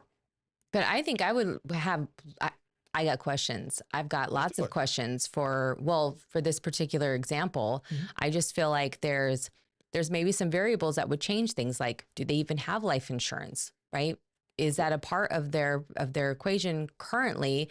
And let's say that this was, she had shared later on down in the chat that this was like a family member that she was asking specifically for. So now that we know that it's family member, if this is someone who is older than you are, let's call it a parent, and you're looking at strategy wise, then we would have the family bank discussion. And then we would talk about where does leverage actually exist in the family?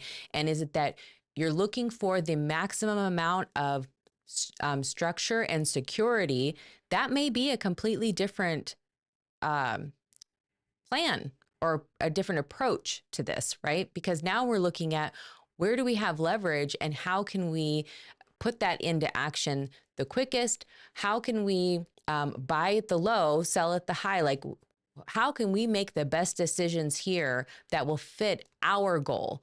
And so I think that you ask a few more questions, those variables change, and all of a sudden your answer goes to, it depends, right? And what I love about that statement is, in this question, here's the assumption that I automatically made. That 20 to 35,000 is qualified money. So I automatically assume that 20 to 35,000 is in an IRA, 401k, whatever. And because it's in qualified dollars, it has to go in one place. But you're 100% correct.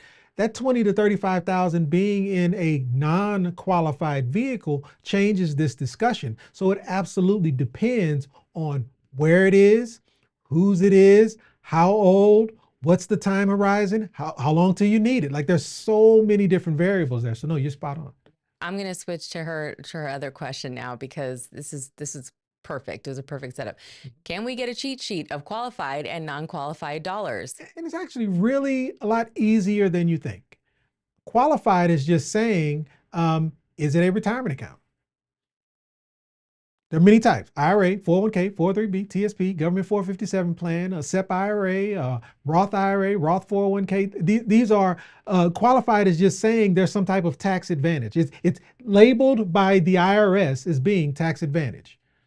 Non-qualified is everything else: income, savings, liquidated assets, you name it, but it's everything outside of what is considered retirement. So it's, and again, I know it can be confusing because we interchange these a lot, and we talk about using vehicles that actually take both. So I do follow where, and I get, I hear Sequoia in my head. I do follow where that can also be confusing. Yeah, but it's a great question, and we love. Oh, I think my mouse just died. We love this feedback because grab another one. We love this feedback because it helps us understand how we can better support you, and regardless of where you are in your journey. For some people, for most people, actually, those HR conversations, though the packet of paperwork that they throw at everybody, it starts to all look and feel the same. And at some point, we don't pay attention because there's not a lot of options to pay attention to. You're either opting in or you're not. Reading the fine print at that point doesn't matter because are you doing this or are you not? Right. And in your mind, like the majority of us had been programmed, like we're either going to gift our future self something to be grateful for, or we're going to be, future selves are going to be pissed at us that we didn't join in, right? So we better do this regardless of what the option is. No one is calling first before they apply for a job to say, can we talk about the 401k packet? I'm going to need to see, before the interview, could I just take a look at your 401k packet, just a peek? Said no one, right? Yeah. Hey, it says here, fees. What are these fees for again? Yeah. Yeah. How many people are managing these accounts for this company, right? Like nobody knows. And the majority of the people, to be fair, the majority of the people who are working in these departments, who pass out these packets, who print the packets, who manage the packets, they have no idea what's in the packets either. That's just their job to get you to sign the packets. It's checking a box on a list for you in your onboarding process. So it's not even fair when they get asked questions because oftentimes they're only given enough information for you to check the box or not. Right? I mean, that's to be fair. So can we get a cheat sheet of qualified and non-qualified dollars? I don't know. I think that might exist inside of our self-directed 401k. Yep. All about that packet. So what she's referencing is we talk a lot about being able to invest in non-traditional investments. And so non-traditional investments using qualified dollars, like what can you invest in? And a part of that package is also a little bit around what is or isn't considered a qualified or non-qualified amount. So I think you're right. Well, and how entrepreneurs can opt into the same tax deferment or tax shelters essentially to reduce their taxable income. There's a lot of benefits, to this other than just the government getting an open checkbook from everybody of how much taxes will be paid in the future, their future self, right? That's right. So it's also, how do we opt in to see, we get that some of these things weren't designed to help us. They were branded or rebranded, packaged to help us. But are there opportunities inside of these? And do you have to qualify in the corporate way? Can you only participate if you opt in through a job? No, that's not actually true. And it opens up a plethora of opportunities in what you can invest in. Right. A lot of non-traditional style of investments that you cannot and do not have access to otherwise. I used to, we fly all over the country kind of educating around stuff like this. And one of the slides in my presentation is about, but what if, we talk about self-directed retirement accounts, self-directed IRAs, self-directed 401ks. In order to have a self-directed 401k, you need to own a business. And I used to come from this very passive perspective of it's okay if you don't have a business. Here's the truth though. Knowing the climate that we're in, knowing the administration that's in office right now, you love them, hate them, none of that matters. Can we agree? Can we all just agree? This administration is business friendly.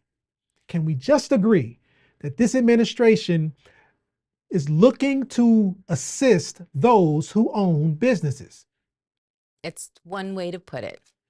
My point is, at a minimum, we should all have a business. Meaning, yes, I have my 40-hour-a-week job. Yes, I love my employer. Yes, I will be with my employer for the next 40 years. But there is benefit to you having an LLC. There's a benefit to you being a sole proprietor. There's a benefit to you having an S Corp or C Corp. At a minimum, there are tax breaks associated with you having those vehicles. But in addition, because you are self-employed, because you have an LLC, S Corp, or C Corp, and it doesn't matter the type, that qualifies you for having your own retirement account. That qualifies you for having being able to link a 401k to that business. That allows you to then take some of that taxable income you have and place it in a position of being able to build and grow tax-free, if not tax-deferred. So Right, the right. point is, it's about structure. So at a minimum, we should all have some type of side hustle, some type of bit. You may drive Uber on the weekends. If you're driving Uber as under your social versus driving Uber under an LLC or an S corp, you're missing an opportunity. So at a minimum, it's making sure that we can at least take advantage of some of these opportunities that are laid in front of us by being structured properly to do so. Yeah, one of those is just in case you're looking for whether if it's your kids, whether if it's your, someone younger than you, whether if it's you, just trying to get things together to purchase a home. One of those benefits is the fact that you can borrow money for your first. You want to talk about that for your primary residence? Yep. So again, having a business allows you to qualify for your own retirement account, and that's qualify for your own retirement account in addition to what you currently have for your employer. So it's not separate from, meaning it's not this or that. We don't really know. It's and. I don't know what happened there. It's all I hit good. the wrong button. So it's an and thought process, meaning you have your current retirement account with your current employer, and you can have a separate retirement account along with the business that you have. Right. So what does that allow you to do? It allows you to do a lot of things, like contribute up to, what is that, $60,000, $70,000 a year inside of a 401k if you make that much. But in addition, you're right. If you needed to use some of those qualified dollars, if you needed to use some of those retirement dollars and use them personally, well, with a 401k, with your own self-directed 401k, you can borrow 50% of what's in it up to $50,000. When you borrow that 50% of what's in it up to $50,000, and if you have a spouse, that's times 2. So if you borrow that $100,000 from yourself, you set the terms, meaning you set the interest rate, you set the payback period. And there are some rules. One of them is you have 5 years, 60 months to pay back that dollar amount that you borrowed. But to your point, if you use that 100,000 or that 50,000, whatever that dollar amount is, to purchase a primary residence, you have 15 years to be able to pay that back. Again, this is another one of those ways that you can become your own bank simply by being structured properly. Notice, adding a 401k to your business is not special. But because you are structured in this fashion, it gives you access to things that otherwise you would not have access to. And that is my point around, there is no reason why in this climate we shouldn't all have some type of side hustle, some type of business, some type of LLC, S Corp, or C Corp. So, gosh, I don't know what buttons I'm pressing over here. I got one job to do. it's all right. Let's press the right buttons. Okay, we've got quite a few questions racking up, so I want to make sure we get to everybody. Okay. Brenda says, please remind me about how contributions to a Self-directed annuity works. Yeah. So so again, it depends. There's this, I kind of laid out the spectrum. There's growth, hybrid, and income, immediate income annuity. So there's a spectrum. So it really there are thousands of them out there, and they all have their own rules. But in general, in most cases, the dollar amount being contributed into an annuity is some type of lump sum. Hey, I've got $25,000 from this previous employer plan. I'm looking for something to do with it. I want to make sure it grows. So I put all $25,000 into this annuity over this annuitized period. Let's call it 10 years, and it grows its maximum. Are there annuities out there that allow you to contribute to them over time? Yes, they're called flexible premium annuities. Now, when we're talking about growth annuities are focused on maximizing the value in that annuity, making sure we're building the maximum amount. a flexible premium annuity may not grow as great. Why? You have to look at it from the life insurance company's perspective. In a growth annuity, you're saying, okay, life insurance company, here's this dollar amount. I'm going to give it to you and I'm going to set it and protect it and walk away. Which means now they know this dollar amount's going to be here. They get to use this dollar amount however they would like, inside of the criteria that we've agreed. But now we're growing at the maximum amount, meaning they have the autonomy to be able to do what's necessary to make sure it's growing efficiently in a growth annuity. But in a flexible premium annuity, that's saying that I am going to be contributing over time some dollar amount. I can contribute today. I might not contribute tomorrow. I can decide to contribute next month. But that flexible premium is telling the life insurance company, this dollar amount that I was expecting to have, I can't count on it. It might come, it might not. So I can't be as risky with this dollar amount, which means because I can't maximize its growth, your ability to make money off this dollar amount is going to be reduced as well, because I'm not as confident that the dollar amount is going to be there when it needs to be there. So my point is, there are so many different types of annuities out there. It just really depends on your goal. And what we would do is fit the annuity to whatever that goal might be. Okay, we have Lolo in the chat. You're right. Been a minute. She says, are there fees to roll over an IRA into an annuity? Great question. I'm going to answer it, but I'm going to answer it under an umbrella. Shocker. Right. Got to do it.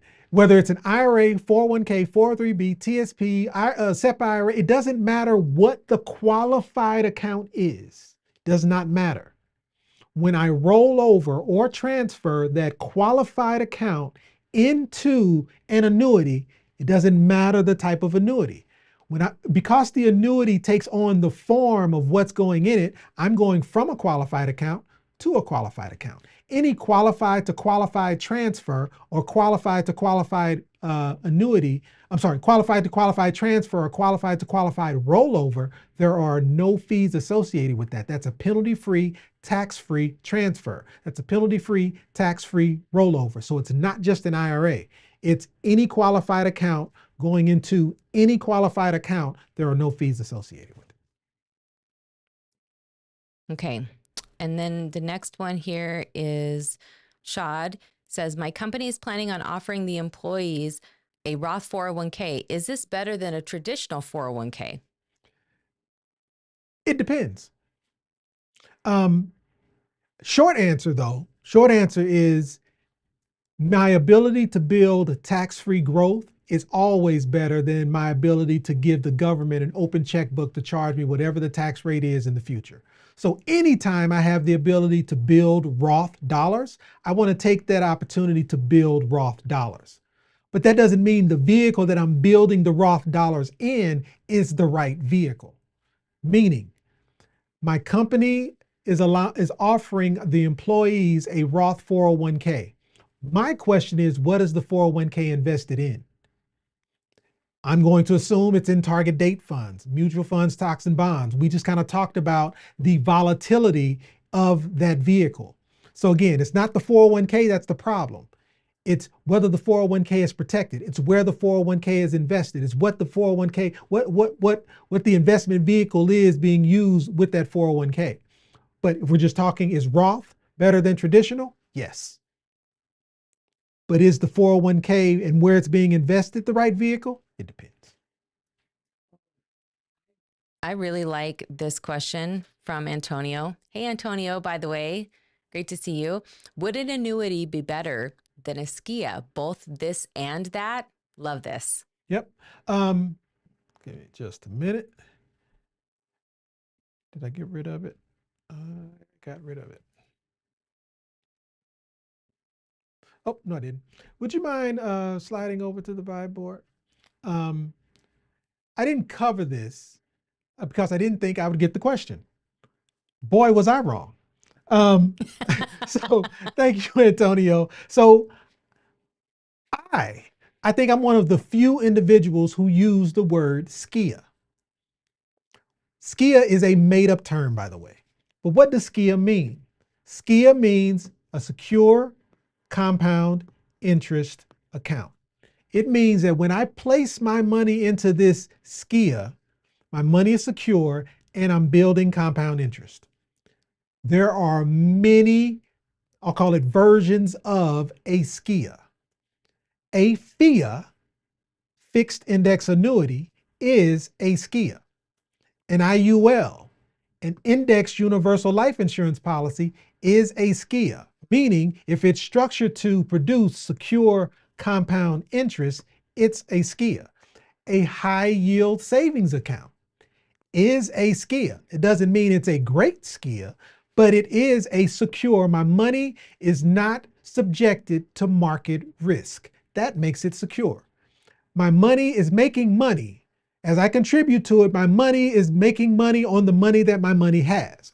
Right. Doesn't say that the compound cycle is great. Exactly. Not saying that it's great. I'm saying my money is making money. So that means a savings account is a secure compound interest account. And then lastly, notice I have an index universal life insurance policy. This goes back to David's comment.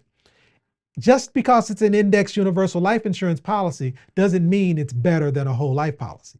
It's an index universal life insurance policy with leverage is what makes it better than a whole life policy. And you can also put, I'm sorry, there's no reason why it's not in here, but a whole life policy is also a SKIA. That's very, let me write that again in white.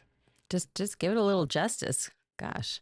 A whole life policy can also be considered a SKIA. Again, a SKIA is a secure compound interest account, meaning I have the ability to securely allow my money to make its own money. Can you securely put money into a whole life? Well, is a whole life policy secure? Number one, yes. It's one of the most secure vehicles you could have. Is that whole life policy building compound interest? Yes. So, right. Well, he was asking, so would an annuity be better than a SKIA, both this and that? Would you recommend both? And again, an annuity is a SKIA. So is it better than a SKIA? It is a SKIA. So would I suggest a different type of SKIA along with an annuity? Absolutely. So meaning, can an annuity and an index universal life insurance policy work together? 100%. Can an annuity and a high yield savings account work together? 100%. So it's not an or, it is absolutely an and. Yeah, and I think that was the important part. And didn't we cover an example of that last week, right? Yeah, we did. Last week, that was the hybrid mashup. So Antonio, be sure to check that out. We did a case study on just that very thing, this and that, for that hybrid situation. So great. Yeah, great questions. You guys have really great questions. We've got quite a few more coming in. Carlos, hey, Carlos. What's up, Carlos? Says, assuming the MEC is raised, how will 60,000 lump sum compare to 5,000 a month contribution? For that, you want to pull up the calculator? I don't know that I can. Okay. But I can talk through it though. Assuming the MEC is raised. So what, because I think for the audience, I think Carlos and I know what Carlos is talking about, but I don't know that the audience fully understands what Carlos is talking about. So assuming the MEC is raised, how would a $60,000 lump sum, you're putting the question back up for me, how would a $60,000 lump sum compare to $5,000 a month? What Carlos is saying is, if I'm contributing into a SKIA, and in this case, a leveraged IUL, if I make a one-time contribution of $60,000, and I think what you're saying is, I am no longer contributing, or you're saying a $60,000 one-time lump sum, or annually, or $5,000 a month, 5 times 12 is $60,000. How does that compare? Well, you would be impacted by what's called dollar cost averaging. Again, what he's contributing this $60,000 one-time lump sum or $5,000 a month into is a secure compound interest account in the form of a leveraged IUL. Well, the way that leveraged IUL is structured is the growth on that dollar amount is based off what's called an annual point-to-point call option. Annual point-to-point call option. So if you put $5,000 in month one, you don't get the crediting for the growth on that $5,000 until January of the following year. Annual point-to-point call option. But so if I put in $5,000 a month, I've got an annual point-to-point call option every month, because month one is 5,000, month one is 5,000 plus 5,000, month three is 5,000 plus 5,000 plus 5,000, month four is 5, blah, blah, blah, blah. So because I have the dollar cost averaging of that dollar amount compounding over time, that will actually generate more than the one-time $60,000 put in month one. And there's still some growth that I will achieve on the following months, but because the bulk of my crediting happens in month one, that dollar cost averaging, the $5,000 a month, will actually show as more. But over time, mathematically, they will actually meet in the same place. But initially, that $5,000 a month would absolutely outperform due to dollar cost averaging. Took me a while to get there, but hopefully I got there. Okay, Ken. Hey, Ken. Ken says, I currently have an IUL. I'm 61. Can I set an IUL with my son at 18 to also start a family bank? And I think this is where we should all be trying to get to. Short answer to that question is absolutely 100% yes. And Ken, you have the option of owning that IUL for your 18-year-old, or your 18-year-old can own it. What would be the difference between the two? Well, you owning that IUL means you control the growth. Your 18-year-old owning that IUL means we can actually get more into it. It actually can maybe grow more. So we can talk about that when you're ready. Oh, there was an edited question. So what amount would I have to place in a product with someone as young as 18? Sweetheart, what's my answer? It depends. It truly depends on what your goal is. Let's talk about the minimum. Well, hold on. Yes. How about this? So Ken's talking about, let me get back in here. Ken's talking in the chat about, and since you're talking about it in the chat, Ken, I feel like I could bring it up. Tell me if I can't, okay? We'll edit this out. If he's struggling to get his spouse on board, he's talking about that maybe his spouse asking $50,000 to do as she pleases since she's doing the IUL, but I'm thinking she should start a juvenile account and make more faster and use less of the $50K. And we can show her the math on which one makes the most sense. Well, the math is important because she's looking for the proof, right? That's why she wants to do what she wants to do, because she's not on board. She can't see what you see in this whole thing. And not just the proof. She's looking also for accessibility. Like, it's frightening. You're telling me I'm going to put this dollar over here and now I no longer have access to it? I'm not doing that. So it's the proof that the money will do what it's supposed to do, and is it still accessible to me? This is the part that I cannot stress enough for couples who are having these financial conversations and they are heavily charged. A lot of people avoid having these conversations because they're like, it's these conversations or it's my marriage. Like, I don't want to do that. I don't want to disrupt the peace if we're in a moment of peace about this. But the likelihood of there being another factor involved into why you can't have this conversation, one is just beliefs about money could be different, right? So then you have to address the beliefs, which means somebody's probably thinking they believe one thing, the other person believes another thing. And it's almost like having a battle of religions, right? No, this is what we should believe. This is what we should believe. And what's the point of that, right? However, when it comes to money, it's math. It's not magic. It's not prophecy.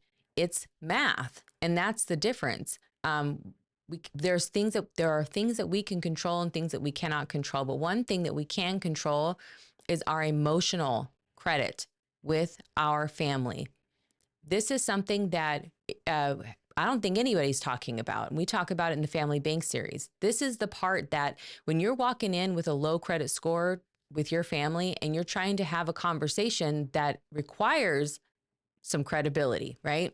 Requires some assurance, some safety that we're going to be okay by the end of this conversation. If you walked into a bank and you were asking for a loan, they would want to know what's your credit score, right? What's the history of you being successful and paying us back? This is what we do with our family all the time when we have these types of conversations. This is a vulnerable thing for me. So what she's saying is, fine, if you got to do that and you got to do what you wanted to do, I want to secure my future my way, right? But what happens, especially if you've got kids, right? Now, what happens to everyone's future? Because there's a you future, a her future. There's a future for your kid, of course, but everybody's future. If we're not thinking about what the goal is, then by the time we've gotten there, but yeah, remember that's what you wanted to do with your money. And it doesn't matter if you like it or not, that you've got those results. if you can have these conversations now, imagine being able to at least peel back the layer and say, why would this person not want to have this conversation with me? Maybe now is the time to heal that part, because this conversation is far too important to put off any longer. And sorry, Ken, for leaving your comment up here. I'm not trying to make you the example here. It's because this is a normal challenge amongst households across this country. So this is not an unusual conversation. this destroys families right here. This not being able to have the conversation. It's not the conversation. It's the reason why the conversation is hard in the first place. Right. Because even if you had different ideas about money, different beliefs about money, different feelings about money, if you have the same feeling about your goal and where you want to go and the things you want to achieve and the boxes that you want to check, and now it's reverse engineering to set yourself up for the best chance of achieving that, then I'm sure you would both be thinking, like, why wouldn't we be getting on board with whatever the plan is? And like, forget it. If it's not the plan that I came up with, that's fine, but it's at least a place to start so we can have this conversation, and let's do the math together so that we can agree, or we can agree it either works or it doesn't, or you know, we can put some other variables in here, some other ideas or options in here, because again, there are many ways to 10. But the biggest part of all of this is, yes, you could navigate, you could throw this money all around. And I think that there are a lot of people in this space who really, really love when couples can't get along and somebody's going to make a decision out of spite, because they will snatch that money up and put it somewhere, especially if it benefits them. That's right. The most important part, because we understand that what it is we're helping people do is not just for them. For some people, they don't have kids, they don't have family, and it is just for them, right? That is absolutely okay. We have lots of clients like that. But the majority of who we end up helping are families, and we're helping them on an exponential level. So we're not just helping them, their spouse, their kids, or their parents. We end up meeting their aunt, their cousin, the brother of the sister-in-law to the, you know, it's everybody. There's this ripple effect that once this conversation starts and you start to open up the gates, sometimes you got to first be the proof. Right. You got to be the proof, especially if you're like a first generation in your family, to start making some of these moves. A lot of us we were that. So it was very heavy for us to pick this up and start learning and start navigating even the conversations that we were having with people. And they were just like, wait a second. We're not used to having these conversations with you. And it's like, yeah, that's okay. And I'm not used to having conversations like this with you either, but we can do this and we can enjoy these conversations because now we're growing farther and faster, and we're doing it because we're going together. I hope that encourages you, that it's okay that this is where the landscape is. We were not on the same page. Sometimes we're not on the same page, even, you know, today. It's not an uncommon thing for couples to disagree on things, but I really wasn't on the same page when he started this initiative. We had completely different ideas of what this could look like. And if we were just allowed to stay and going in different directions, we wouldn't be here today. That's the truth. We had to come to some common, and the truth was I needed to see proof. I needed to see proof, and I needed to see that I could trust that what he was telling me wasn't going to put us at risk. I wanted to make sure that every belief that I had, some of these were just about me. That wasn't even about him or his emotional credit score with me, right? Some of these were the emotional credit that the topic had for me.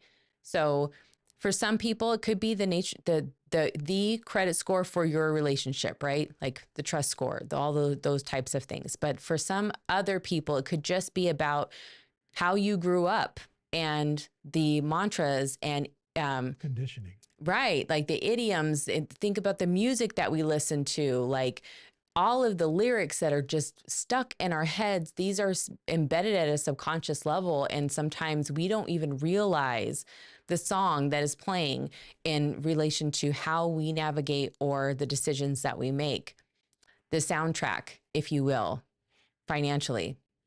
So I hope that helps, Ken. And we just want to encourage you, if you haven't already, I wish I had this up here.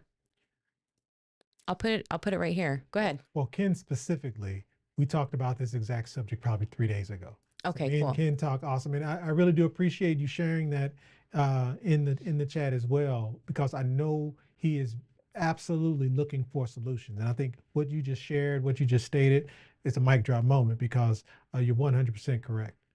And if you go here to selfdirected.info/live, you can get the, there should be a link there to access the couples convo cards. Those are just a series of, like, I don't know, it's like 4 or 8 cards that you could just print and cut out, like make it a game. I guess you could do that.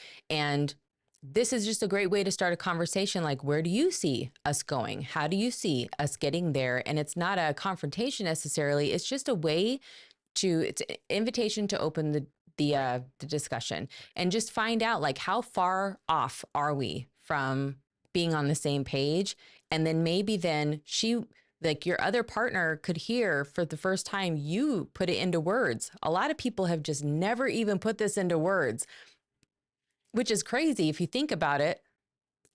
If we're going to be living together forever, we're going to be life.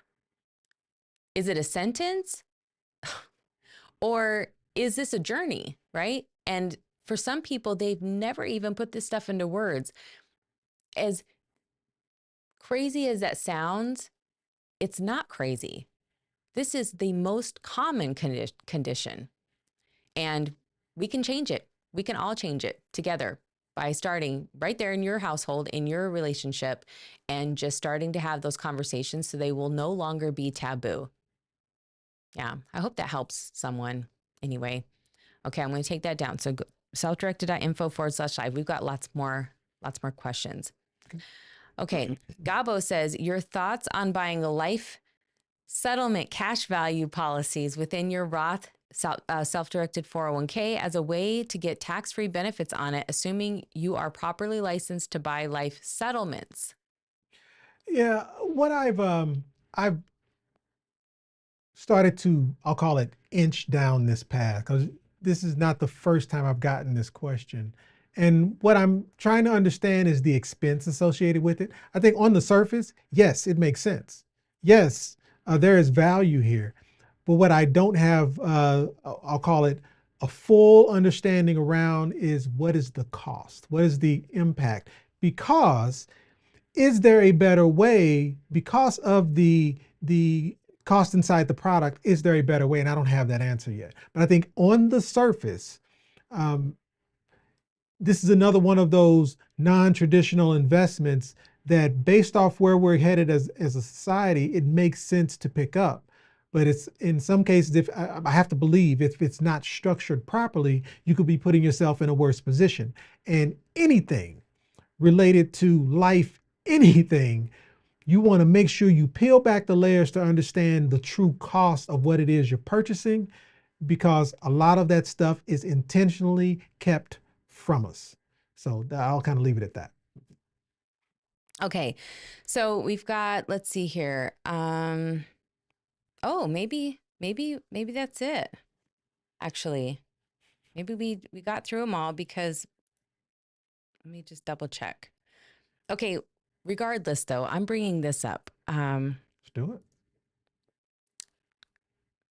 Do you know who Shad is? I'm listening. No, I don't. I'm asking you. I don't. Okay, I thought you were because about to tell me. no, because look at this next comment. Right? So I have this whole theory, and pleomorphism is like a big word in this house. It has been a constant conversation inside of our house. It is part of the work I'm actively doing. Like metamorphism is butterfly or caterpillar transitioning into a butterfly. That's all it becomes, other than compost at some point, right? That is it. That is its final form. However, Pleomorphism says that you can transform into many forms, not just into the form, you can return to a previous form. Well, I believe that people are pleomorphic by design. And this has been a huge, I've never heard anybody else bring up this word, first of all. Like, this is a No pretty one big deal. outside of our household. Yeah. So I'm wondering, like, do we know this person? Have I had a conversation with them outside of this? Or is this just like some divine intervention? Yeah. Brought Shad to the chat. Because it's even more insightful as to how pleomorphism is kind of playing right now in our household. Like there's a lot around this. So yeah. And the idea of like constantly taking on a new form and preserving or understanding the forms that we've taken before, right? Like what was the belief that that form needed, right? How this plays into your relationship with money and how you can envision for yourself what is possible, some of the things to let go of or kill off, right? Essentially, like the caterpillar cannot get in the cocoon. Imagine this, cannot get in the cocoon and start melting down, dissolving into goo. If you didn't know, it's kind of gross. Ew, but we'll save that for later. They can't get into that state, start melting into this pod, and then go, you know what? This is change my mind. No, not for me. I'm out of here. And then I'm just going to go back to being a caterpillar, right? Can't do it. No, I'll try again later. It's not an option. They have to move through or they're just going to stay that way, right? That would be their form. We have the ability, though, to hop out of that cocoon. And I guess in a way, we have the ability to say, you know what I'm going to do? I'm going to go back to being a caterpillar, okay, because I'm comfortable there. I understand all of that. And I'm going to put on some wearable wings. That's what I'm going to do. I'm going to do the wearable wings. And that's how I'm going to become a butterfly. Cosplay. I'm going to cosplay a caterfly. And there's just no such thing as a caterfly. But we do this as people. We create these versions that really aren't a new version of ourselves, right? But they feel like a new version, and it kind of maybe qualifies. Yeah, to other caterpillars are like, hey, where'd you get those wings? What are those things? And you're like, oh, no. Evolved caterpillars, they have wings, okay? And they have no idea. Do butterflies know how to fly? Like, who's teaching them? There's nobody that's like, there's not like a trainer that comes when you're busting out the cocoon and they're like, okay, all right, 1, 2, like 5, 6, 7, 8, let's get these wings pumping, right? 2 more reps. Like, there's nobody there to coach these butterflies. They just have to do this work. And then boop, they are off, they are flying, they've got it. They also eat different things at that point. How do they know? All of that. And so my point is, people, even if they've transitioned into a butterfly, sometimes we transition back into being a caterpillar. And oftentimes it's these moments. We check the credit score in our household and we realize, you know what? This is feeling like I'm wearing wearable wings. I might as well just take them off, right? I thought I was a butterfly, but now I'm realizing after I hopped off this leaf that I didn't do the work. I flopped. Yeah, I failed. And these wings don't work. Got to actually get in there and grow the new ones. And then when you get in that cocoon and you start to change and you start to examine all of your components and what it can turn into, right? Essentially, it is terrifying to face all of that, to see yourself in that form. Nobody's talking about this part. I'm not in a position to say this, but you coined it and I so appreciate it because I don't know what it feels like, but you do. And that is birthing a new identity. Right. The pain associated with birthing a new identity. And I think it resonates with me because I think that's exactly what's happening here. And again, you coined it for me, at least, because I don't know what that feels like, but I can imagine, like, when you talk about actually transforming into a different individual, it's like the pain associated with actually birthing something different. Man, and that has to be it. Our oldest had come to me one time and said, like, why I'm going through something, but I can't make it stop hurting. Like, that's the part I keep trying to shift my mind and figure out, like, why can I break this tie with this person and why it's impacting me. And it just, I've not, he's like, my eyes are wet, right? Like he can't stop. He's just like, I know what crying is, but this is different because it won't stop type of thing.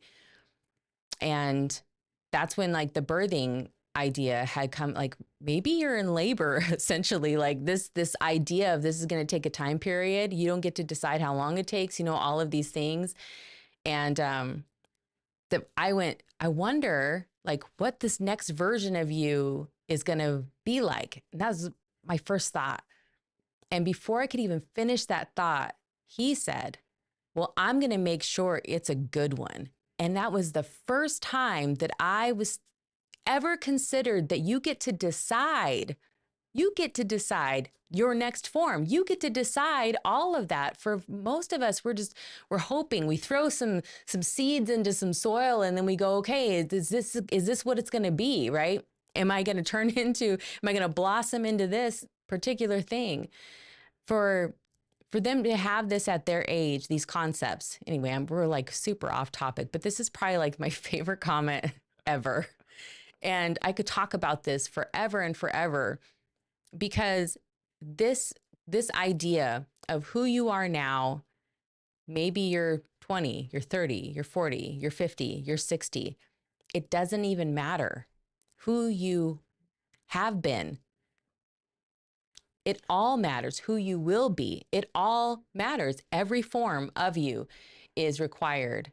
But if we are stuck and we are trying to wrap our minds around a different future, different outcome, different results, different level of relationships with people, different degrees of peace, right? And harmony in our life, we have to imagine the version of us that has to become that in order to achieve it. And that's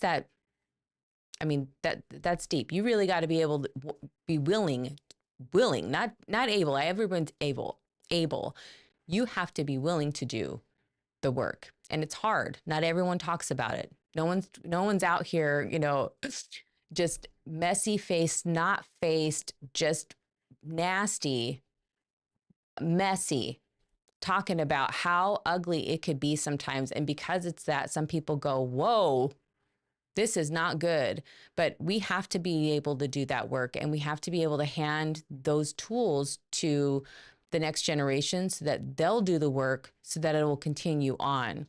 But and I don't think you are, but I think the audience, don't discount the role that this also plays in your financial picture, in your Right. financial beliefs, and what you believe about money. Like as we evolve and grow and change and shift into this new version, the reason we do what we do and the reason we repeat these same concepts over and over and over again is because it's what's required to dig in and get into your DNA. It's pleomorphism time. Yeah, Gabo says Mighty Morphing Power Rangers.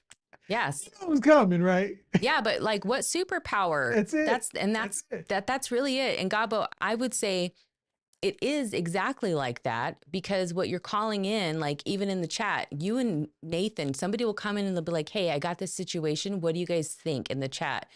And it'll be our own community that'll just be like, do. Okay, well, what about this? And they will go, someone could have their whole life figured out financially or what their options are and have a whole community of people who care to not be right about the solution, but understand what to help you. Well, these are the options that we could come up with is in regards to the information that you've shared with us.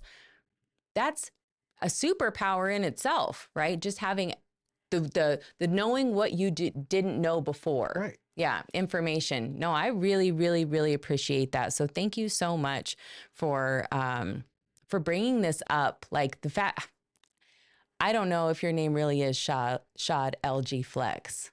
Okay. But that was quite a flex, that comment Well for played. us. Yeah. Anybody who's been around for a minute or knows me personally knows I will talk nonstop about this topic because of how important it is. Inside of our Facebook group, matter of fact, we had started the book, Be Your Future Self Now, as like kind of a side book project. I haven't checked in with anybody, but I'm curious if anyone has read that book, if you guys would want to do more stuff like this, to have more conversations, just to discuss the idea of transformation, true transformation, not just what your bank account looks like, but because it's required in order for you to dream bigger, and not in a the version of you isn't enough type of thing. Right. That's not even it. It is just that we have been evolving this whole time and probably just have not seen how many different forms we've actually taken. And some of those were from trauma, right? They were born from trauma. Some of those were through, right. Some of those are empowering beliefs that we had, and we became this person who now might have conflicting beliefs, an empowering belief and a limiting belief at the exact same time. But we believe them both, right? Like they were just different time periods in our lives. But the version of us that is required in order to fare the weather, the storms, but this weather, financial weather, economic weather that's coming, especially if we're talking about building generational wealth, it's a completely different ball game. Right. And if you've asked me before, if I've never talked about this, my moonshot, my biggest vision, my biggest goal is to one day, not anytime soon, one day be the grandmother who is so filled with sunshine, so filled with joy that it is like she has tapped into the sun. And in order to do that and to watch my grandchildren be born into wealth, watch them be born into mental wealth, right? Financial wealth, physical wealth, and all that encompasses for me and my family means I've got a lot of work to do, because I wasn't born into any of these types of ideologies or systems or concepts at all, right? Or beliefs. Yeah. So in order to do that, I've got to make sure that they've got really great, strong parents too, and that they understand and know and that they're on board. So our boat, the boat that we're building, if you know the concept of the boat, will it make the boat go faster? And the story that we share around that is kind of where it started. And so now we got to, what does our boat need to look like? Who's going to be able to have to fit in the boat, right? How many other boats do we need to fit on our boat? And how do they function on their own? Being able to see that far in the future, I think, is not maybe for everybody. Maybe it's just for starting with today, and that's fine. But if you're interested in being a part of something like that, I'm wrapping it up. Okay, let me know. And we will jump in the Facebook group and we can connect further there. I think that's probably the best place to do that. Yeah. Well done. Well done. Oh, well, I'm so glad to hear that. Okay. It sounds like we've got maybe some fans of this idea in here. No, I really appreciate that, Nathan. And we've watched you. Yeah, we've watched. Nathan is a great example of transformation for sure. We've got quite a few people actually who are frequently in our chats, and we've watched them just soar, like completely different people, from how they speak about themselves or what's possible, or the facts that they have changed in their own profile, the things that are now true that they weren't certain would be true or possible for them before, right? And we watched them achieve all of that. That's pretty cool. Quite an honor. Well, James, we've really appreciated you being here too. That's quite a treat. We haven't seen you in a while, so have to connect. Let's connect. Yeah, we'll have to definitely connect soon. I think one thing that we can all agree with is time. Time is the most important asset that we have. It's the most valuable asset that we have. And as always, we are so glad that you are spending your time here with us. So we like to end with, if you didn't come from a wealthy family, you can make sure a wealthy family comes from you. So stay tuned. Stay connected. Stay focused. Stay protected. I'm Angelique. And I'm Donnell. And our goal is to help you Get self-directed. And to do that, we have a ton of free resources. So don't sleep on those. We're going to show you how to get them in just a moment. And until then, we'll be back here every Tuesday, currently at 5:30 Pacific Standard Time. And we hope to see you in the chat. If not, this is a replay. Please leave a comment. Tell us what you think. Until next time, guys, thanks so much for tuning in. Hey, before you go, we want to remind you that becoming fully self-directed means gaining complete control over your wealth, time, and freedom. It's not just an idea. It's a framework, a mindset, and the power to make informed decisions to secure your future. Being here means you're taking those steps, and we want to thank you for allowing us to guide you. We believe that we grow farther and faster when we grow together. So tune in next time and tell a friend to tell a friend. We've helped thousands of people just like you start their journey to financial freedom. And if they can do it, you can too. And if you're ready to learn more, we got you. Get a head start by grabbing these 2 free books. But how do they get them, Donnell? Head over to my website where you'll have access to a few things. A ton of free resources, case studies, and over 100 5-star reviews from people just like you. And in 15 minutes, we can explore what's possible for you. So don't wait. Invest in what you want, when you want. But first, let us help you get Get self-directed.